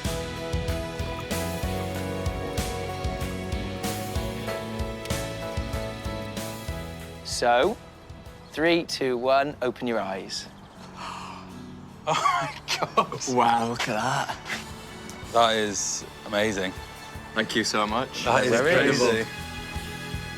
And Neil and Jack finally have the low-maintenance social space they dreamed of. It's just such an amazing transformation. So happy with it. Yeah. Cheers. Cheers, mate.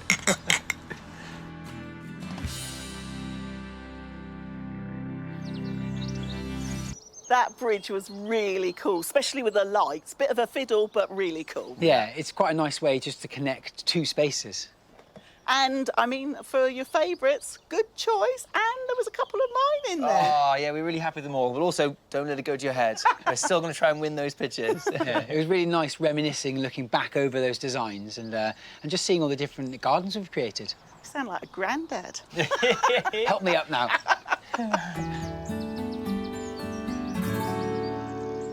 Well, we do hope you enjoyed a look back at some of our favourite gardens. So see you next time for some more Top of the Plots.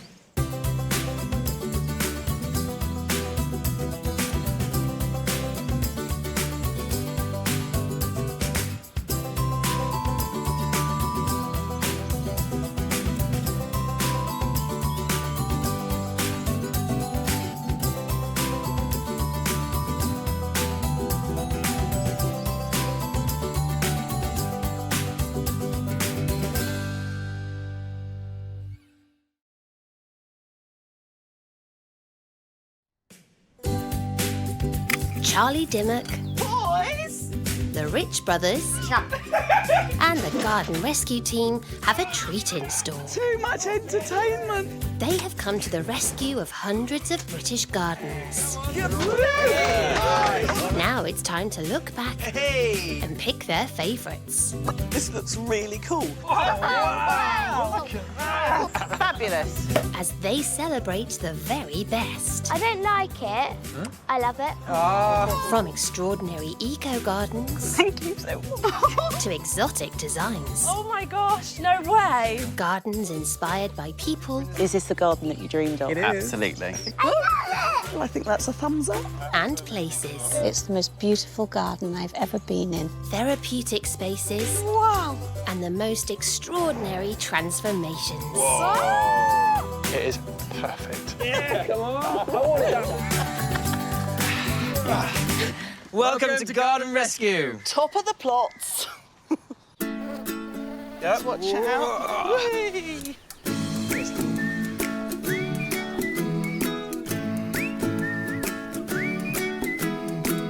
Right, what are we talking about today? My favourite today, Water features. Oh, yeah. I love water features, and there are so many of them. Wildlife ponds, lily ponds. I have to admit, though, of course, are you ready to bow? The queen of water features. Mind you two are getting better, I have to say. Thank you. There was one you did that I loved. Nick and Kath in Blackburn, that Japanesey water feature area. We enjoyed that one. Yeah, the Japanese are so good at just pulling inspiration from nature, often into small spaces, but this garden was vast, it was big, and there was a lot of stuff going into it. Yes. We're proud of all our garden rescue builds, but our first top of the plot's water feature transformation was for Nick and Kath's garden, which was unloved. So the Rich Brothers design focused around creating a Japanese-inspired pond, complete with a tea house. The final destination is this tea house, and what we've done here is we've created a kind of solid back with just an open door here. So, you know, with this building as well, is that we've done it so that it overhangs slightly on the pond. So when you're sitting there, you feel that connection with the water. Yeah. The landscaping team's first job is to remove the old pond from the garden. But before they can get rid of the old pre-formed pond liner, any existing wildlife has to be carefully scooped out. It's down to Andy and the digger to do the heavy lifting and pull the rest of the pond up and then expand and reshape the hole.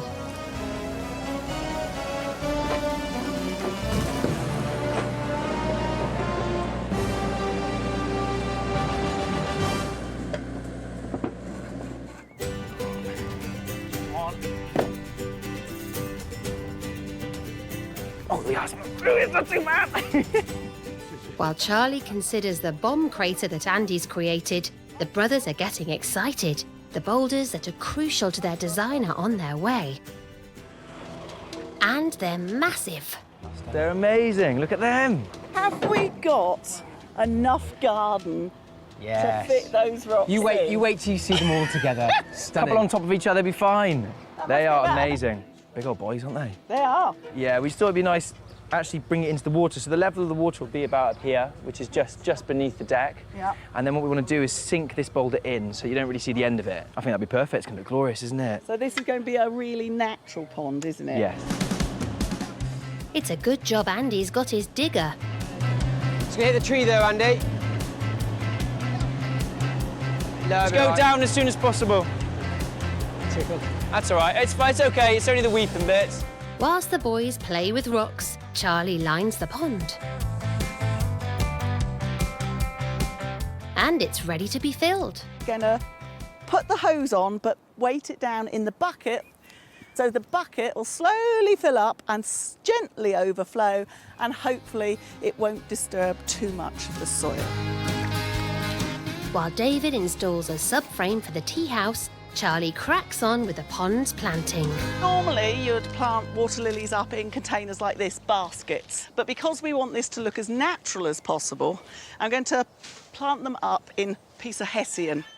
First, Charlie gets hessian squares, adds pebbles to weigh the sack down, then adds soil and the plant itself with the crown poking out, then ties it up in a parcel.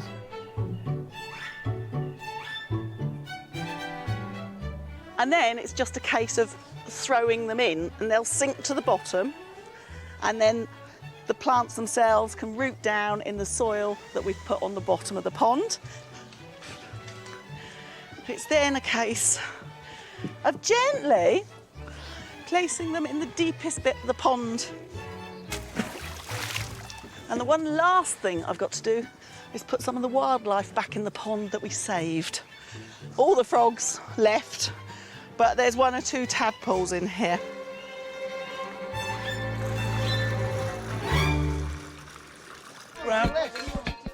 There's a final push to get the Japanese tea house built and fixed into place. But it takes all the lads to assemble the roof. You go round. My armpits. Seems a really good idea to build it outside and then carry it in. I'm sure someone is going to end up straight in there. Oh, not now. You don't fit. Take it back. It might not. Nice. All right. Like a glove on the chicken's lip. Not one of them in the pond. Mind you, they would have been in so much trouble, I tell you now. Nick and Kath's garden lacked imagination, but Harry and David's design has brought it to life with a beautiful pond, complete with a delicate tea house, where they can watch the sun go down. But will it fulfill their Japanese dream? Please open your eyes and have a look. Wow. What do you think? It's not our garden. It's completely different. Wowzers. Yeah, in the tea house, and then so here's the new pond. Oh. Can you imagine spending some time in Oh. here? Absolutely, yeah. But the pond looks so natural as well. It's gorgeous. But it's I quite tranquil here, isn't This it? is just. Do you think it feels zen? This Yeah, is no, it very does- much does look like nice. some of the rooms in Japan. It's it- perfect.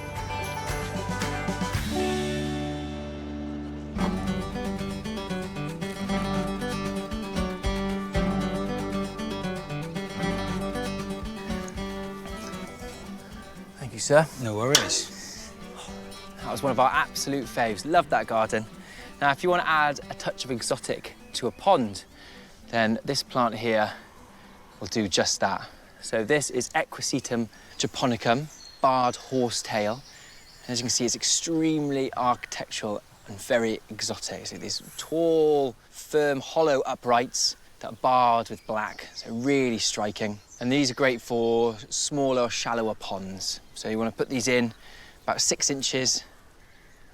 You want to make sure that their roots are always moist. And that's really important. And you can see already that adds a really gorgeous look to the pond. So this is going to provide that striking upright growth. I've already got this nice gnarled bit of bog root in here. This is going to be great for any wildlife that gets in or wants to get in. Could also help it crawl out as well. So that's just nicely wedged there on the side, nice and firm, leading down into the water and down onto the ground on this side. Now, just to have a little bit more of a sustainable pond, it's great to put in a little oxygenator as well. Now, this is hornwort. So you just need to plonk that in. And then also, a great plant to have is something that spreads across the surface of the water. Now, these guys need to be in a slightly sunnier spot. So if it is lighter, you do have the risk of building up quite a lot of algae on the surface. So if you have something like this, bog bean, the roots go down into the water, and then these leaves sit on the surface. And these actually have a gorgeous flower in early summer. It's quite a good idea just to maybe tangle them a little bit in there. Just try and rest it for now. It's probably a bit of a tricky thing. That is going to be really beautiful, really simple, really easy to maintain. Got a gorgeous exotic look with these horsetails, and we'll have some beautiful flowers as well.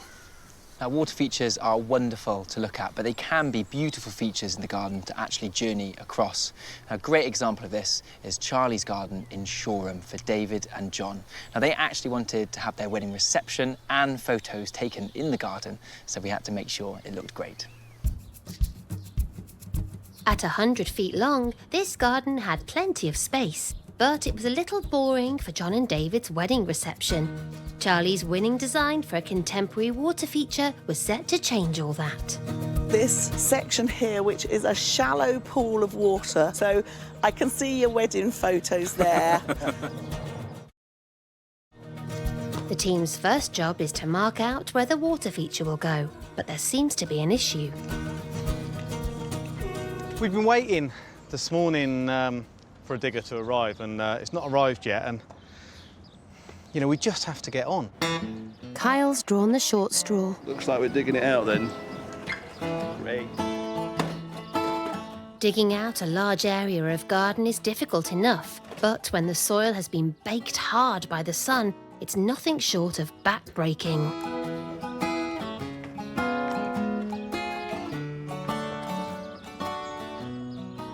But never fear, the cavalry's here. Mamma mia!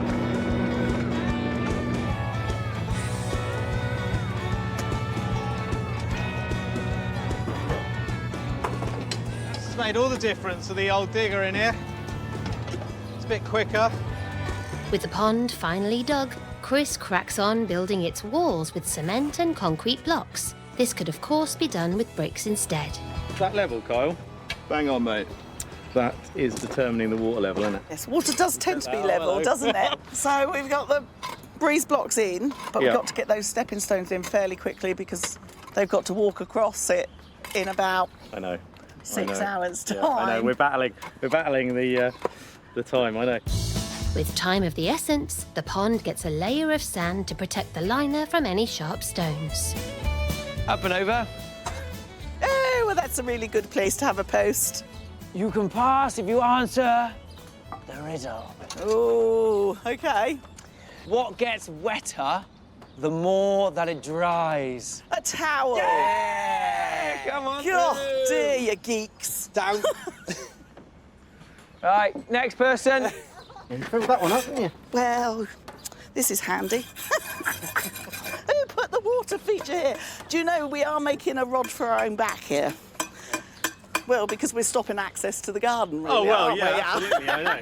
Who Nothing much des- we can do about that. Who designed this garden? Stupid person.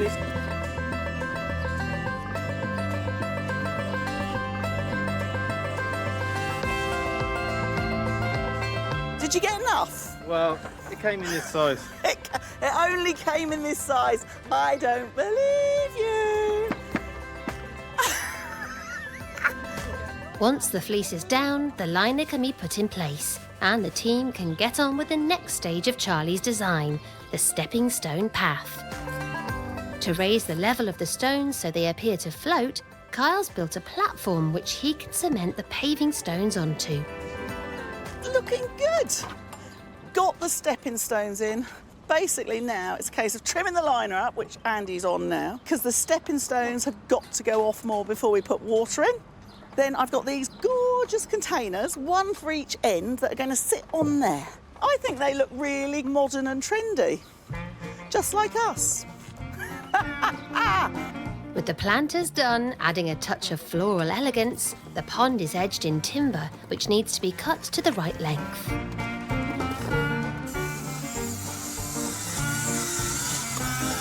The edging is going on, well, being cut, made to measure, lovely green oak. Because I like the romance of the oak with the romance of the billowing flowers, and then you've got the modern, clean lines of the paving that brings the whole garden sort of together. I'm just popping in the 2 pumps, solar-powered pumps. John and David's sunny South Coast garden is ideal for a solar-powered pump. Do you want to walk over, yeah? No. You can walk there, and not on those. Do not get this wrong. At your peril, sunshine. Oh, no, it's like a mermaid trying to grab my ankles from inside the water. Ah! No, more like a troll. Trip, trap, who's that crossing my bridge? Whilst everyone's busy finishing their jobs, the pond has been filling with water, and the new garden is finished. It was a long, plain garden not fit for a wedding reception, but it's been transformed into this contemporary space with its centrepiece water feature. But will the happy couple fall in love with it? Would you like to open your eyes? Oh my God. Blooming heck. Excellent. We're definitely going to have the reception in the garden.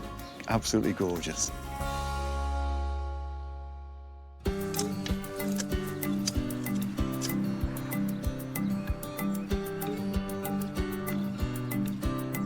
There's something about water in a garden, the sound of it, that really sets an atmosphere. And moving water is created by using recirculating pumps. These are all recirculating pumps. That means the water that's in the pond is just being pumped round and round. It's not a water supply to the pond. So it's very eco-friendly. And there's lots on the market now. You've got solar-powered pumps. They're great because you don't have to worry about running electric. You've got a solar panel, and then the pump sits in the water, and you get all the little bits in the box for a fountain or a bubble of water and a spike, so that the solar panel can just be put in position to catch as much sun as possible. And there are some on the market that have a backup battery, so the panel charges the battery up, so if the sun goes in, the pump still works. Then you've got your basic water pumps like this, and again, they all come with a kit for a fountain, a T-piece, all the things that you need, and they nearly always have 10 metres of cable on them. And there are now what are called eco-pumps, and these are bigger pumps that don't use as much electric. So they're quite easy to install, both these, but you do need to get an electrician to do the joining up to your main supply.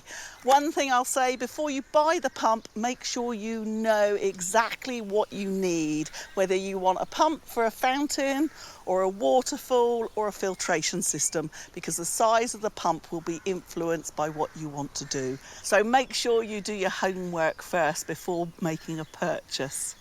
Now, David and John's garden, their water feature was quite formal. Anne and Sean in Lip Hook wanted a much more natural feel. Catch.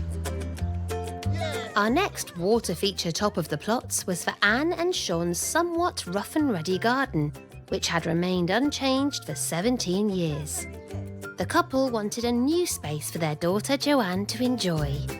She quite enjoys her nature, so if we can get more butterflies or other wildlife that Jo can take an interest in, that would be lovely. So the Rich Brothers design focused on attracting plenty of wildlife to the garden with a large pond. And the first job for Charlie is to start digging. But already there's a change of plan. The pond has actually ended up moving from David and Harry's original design, which it was right up in the corner there. Now, it had to move because underneath the Wendy house, there was like 4 inches of concrete. So digging a pond there, not ideal. But I am really pleased that it's moved, because these overhanging trees, the sweet chestnut, having a pond right underneath wouldn't have been good. So moving it out has a positive effect, no leaves in the pond, but also means there's more sunlight for it. Ideally, when you're positioning a pond, you want to end up with about at least 6 hours of sunlight a day to make the pond balance and grow properly. There's a huge amount of soil to remove. But Charlie's not work shy. And she's certainly doing better than Harry. Looking good, Harry. Good trench digging. Oh, traminal. Excuse me, no moaning. Look at the size of this compared to that little trench. It's too big, actually. Let's... Yeah. Did you play badminton in school? Baseball. Hockey, actually. Goalie. Yeah. Dangerous. Don't mess. Right, come on, boys. You need a few hands, yeah? I do need some hands. Get this liner in. That angle that way. Watch, don't drag it too much. I've got a bit of a rootage here. Which way, sorry? Oh, like that? Yeah. Oh, my goodness me. I said that point that way. You were on the wind-up, you two, aren't you? Yeah. So when we get there. That's it. That's the money shot. That's the one. Now all we've got to do is fill it. Easy. Yeah, buckets. I'm afraid there's no hose. No. Big buckets. Well, it depends on how strong you're feeling. How long and thin and bendy is the bucket? Similar to a hose pipe? Hopefully we got a hose pipe. Yeah. And lucky for them, there is one. OK, Dean, you'll turn it on, mate.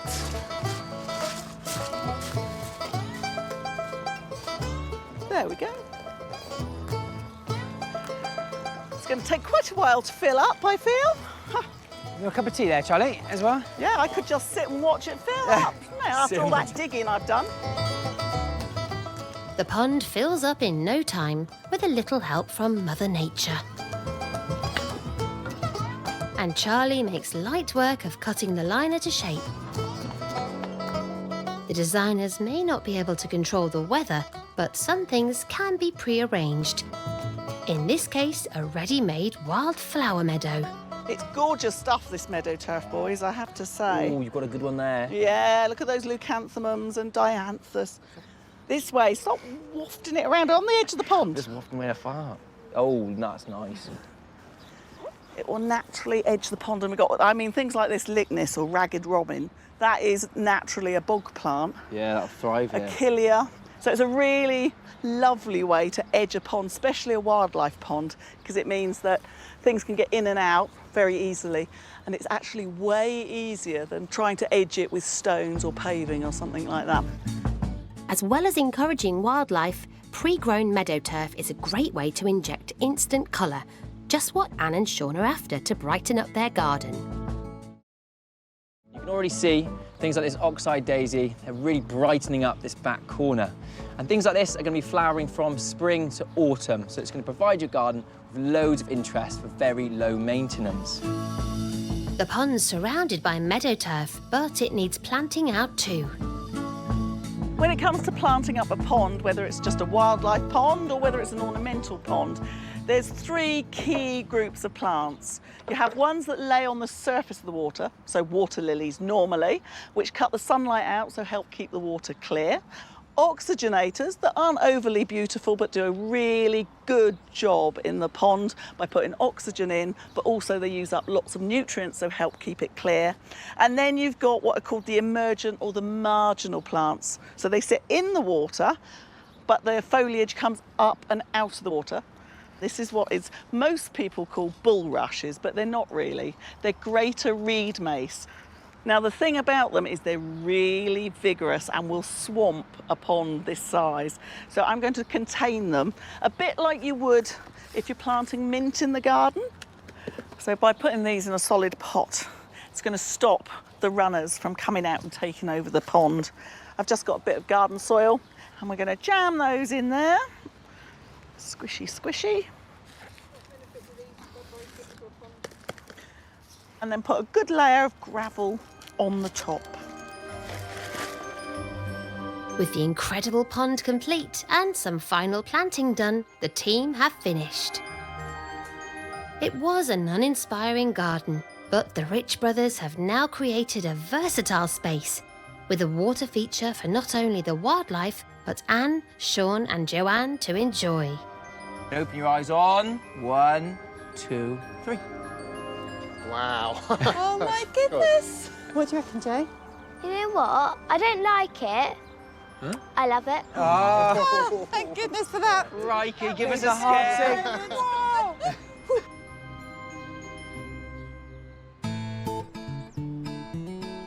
That was certainly a lovely pond, and I'm sure Joanne spends lots of time sunbathing, laying in the meadow grass, looking at all the wildlife buzzing around and swimming about. Yeah, well, that was a lot of digging for you there, wasn't it? It was, and I'm never going to forget it, you two. I'm telling you now. Well, it's, when you're dreaming up ideas like that, it's really important to think of safety first. Always have that hat on, isn't it? Yeah, it's really important, especially for the children. Do you remember in Cardiff the way I child-proofed the water feature? Very snazzy.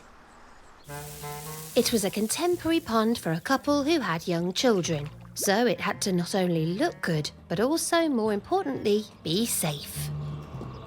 The pond, or should I say the reflective pool, is looking fabulous with the slabs right the way up to the edge.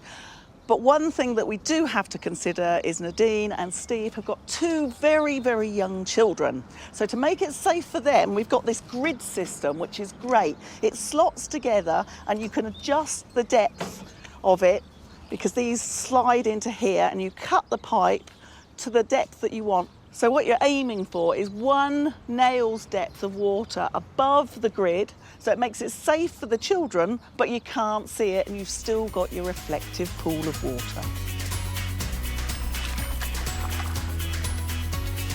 Great tip that, Charlie. It goes to show you can have water in a garden, you just need to be practical and sensible about how you're using it. On a less sensible note, what about that garden we did for Andrew and Laura in Bradley Stoke? What do you mean less sensible? Quirky. Yeah, those watering cans, they were quirky. You know I like my quirky water features.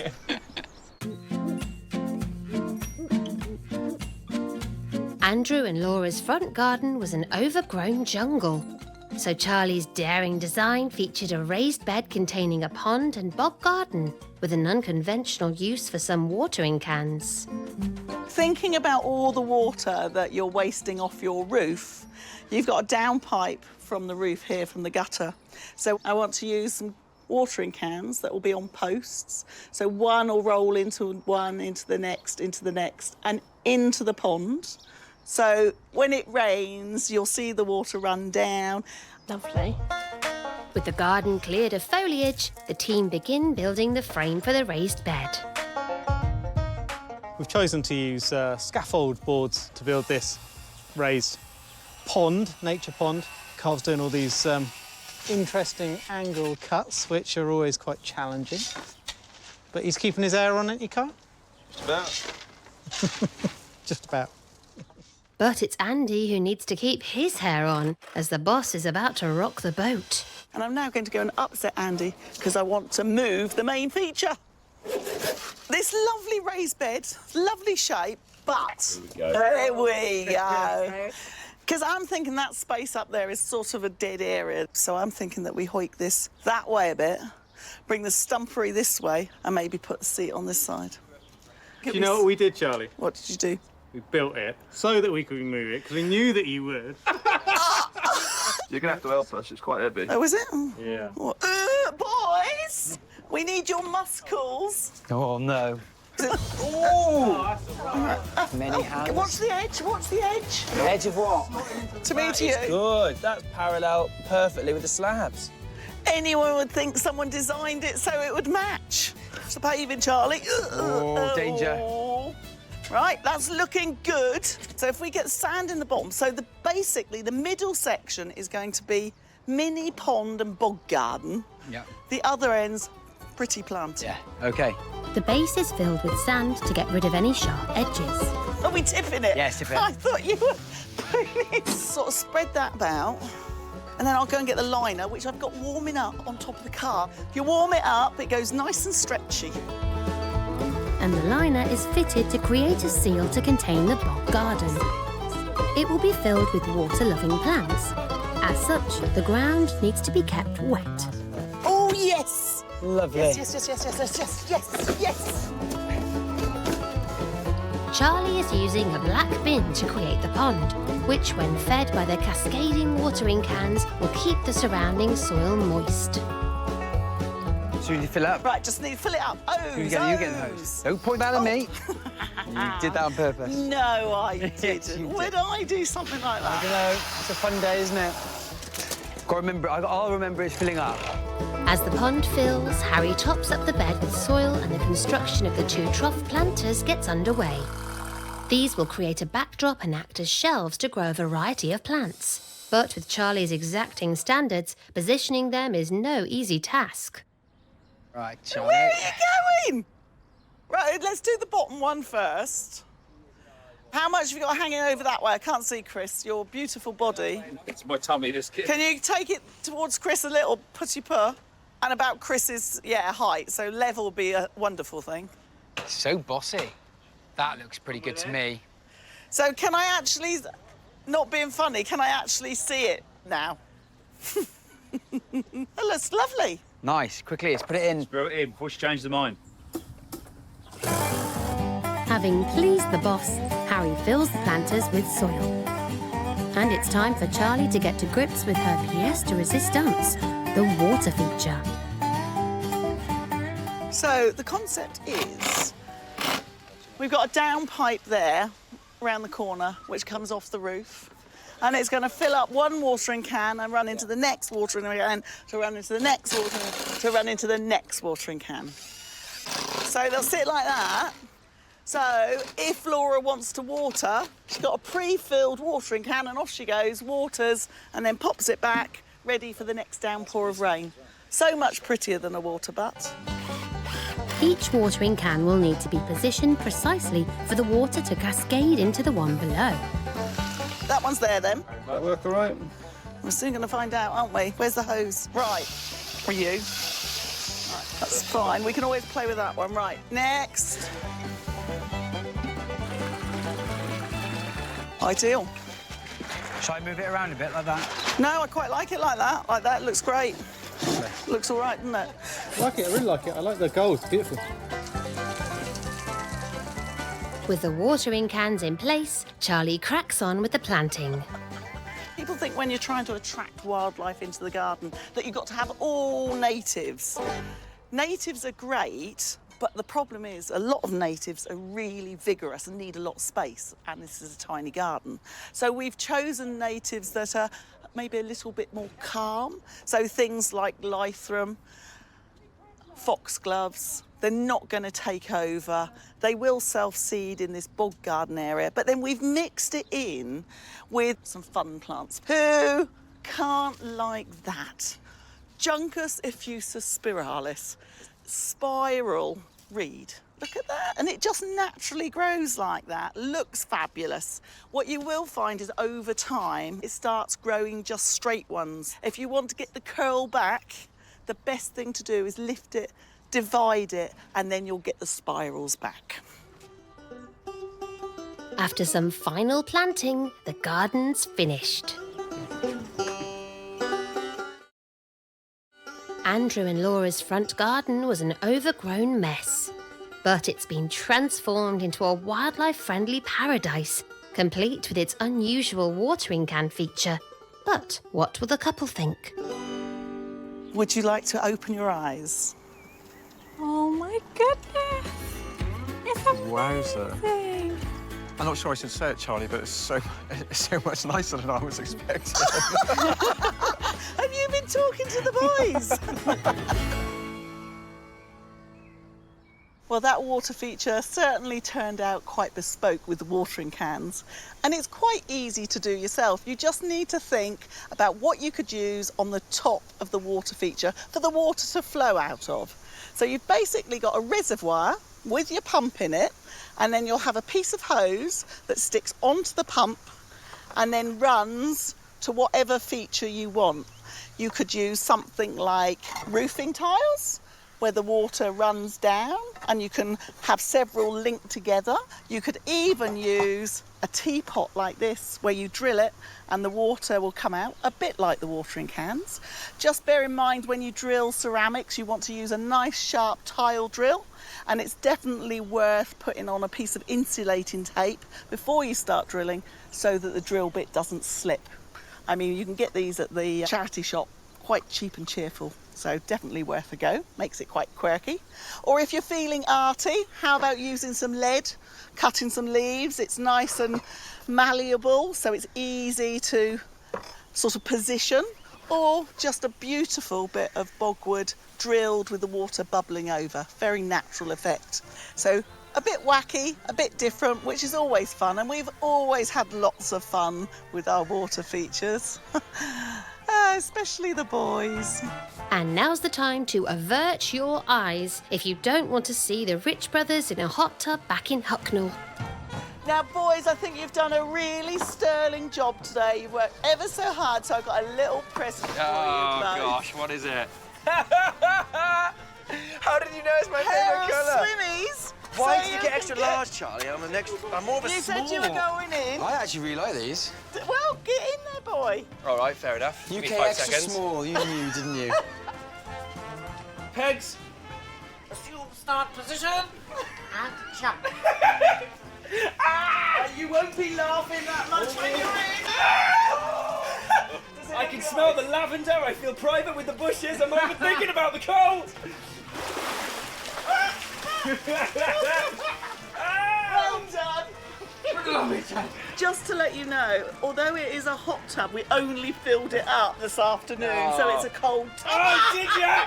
Did ya? Oh, that'll teach me, won't it?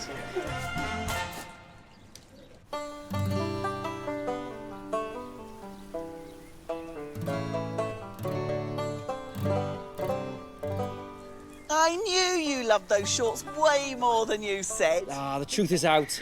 You squirreled them away, didn't you? They come out for special occasions. Do you like them? I think they're good. Not quite sure about the boots with it, Oh, though. come on. Keep the feet warm. All right then, Charlie, what was your favourite watery garden? Has to be the one in Newport for Deep. Our last top of the plot's water feature transformation was in Deep's small back garden. She wanted a tranquil space to unwind in, so Charlie's incredible design featured a 3-tiered cascading pond made with steel troughs. And then there's going to be 3 tiers that drop down, ever so gentle, so it's not going to be like Niagara Falls. No. Gentle, soft drops, and you'll get that soft gentle sound of the water dropping down, which will also be great for the birds because the birds will come in and bathe in it. And the landscaping teams certainly have their work cut out creating this impressive retreat. Right, guys.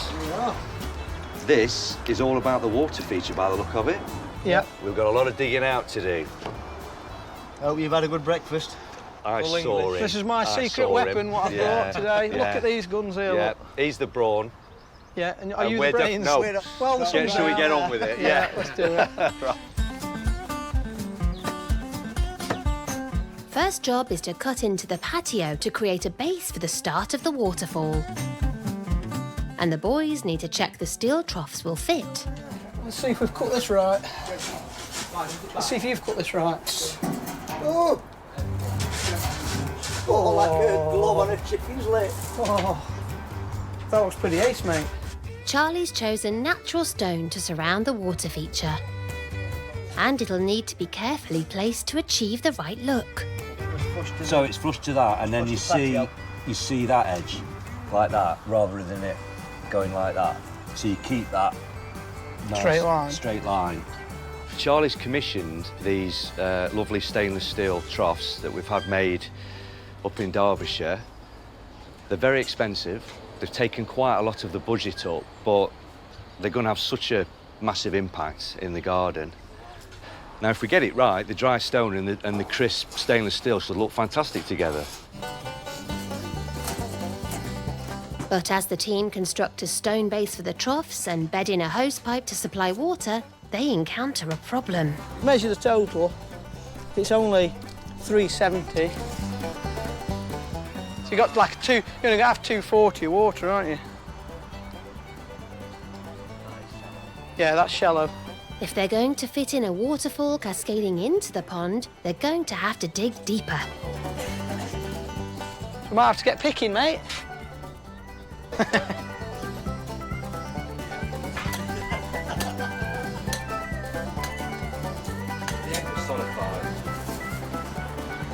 This is now That's it, go on.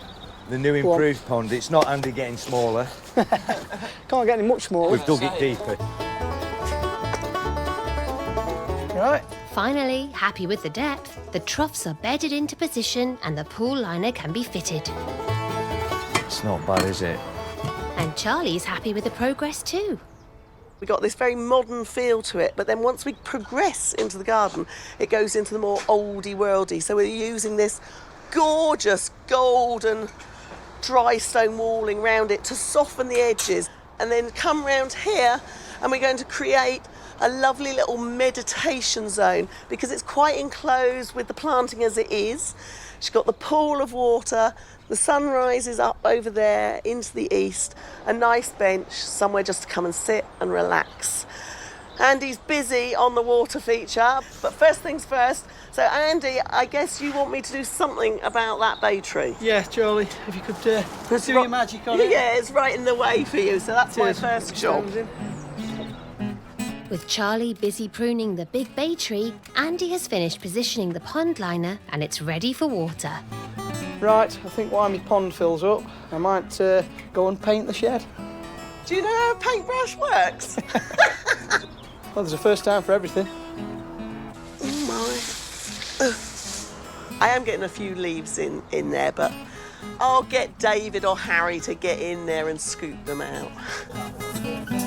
And while the dry stone wall is built around the pond, out front, David has got an important task ahead. So I've got free rein to make a little bit of sculpture within the garden. And I've got these paddle stones to create it out of. Now, Charlie loves the idea of it levitating. And obviously, with stones like this, you imagine them on beaches or the tops of mountains where people have just piled the stones on top of each other. Now, that looks lovely, but I'd love to over-exaggerate this idea of balance and actually create something that almost fools and tricks the eye. So the way I'm going to do that is actually put fixings into each stone and attach them together like that, so you can't, or hopefully can't, see any fixing at all. Okay. Yes, that's the one. It's going to take a bit of time. And once the stones are drilled, David attaches them with screws and glue. this going to work, do you think, Dave? It looks like you're having a really sort of strange arm wrestling, and you've like been there so long. This is called mind wrestling. Mind balancing. Mind wrestling. Am I winning? No, never. Right, we're going to let go on. All right. On what, 3? You go first. 1, 2, 3. Never in doubt. With David's stone sculpture in place and a collective team push to get the garden finished, Let's all go. Gravel's coming in, wheelbarrows zooming backwards and forwards, but we're getting there. the incredible 3-tiered water feature is done, complete with its cascading water and meditative seating area.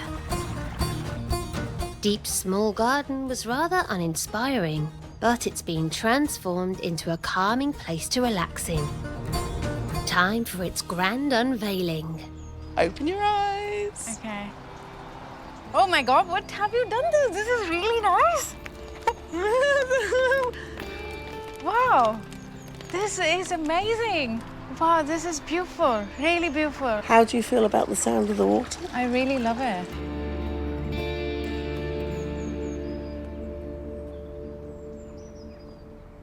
What a reaction from Deep. Yeah, I think it was mainly focused around those balancing pebbles, though. No, come along. There was loads going on in that garden. Another one of my gardens full of lots and lots. But I don't care what anyone says. You put water in a garden and it totally changes the whole garden. Makes it really ba-ba-boom. Oh, it does. Charlie would say that, wouldn't Yeah, she? of course you would.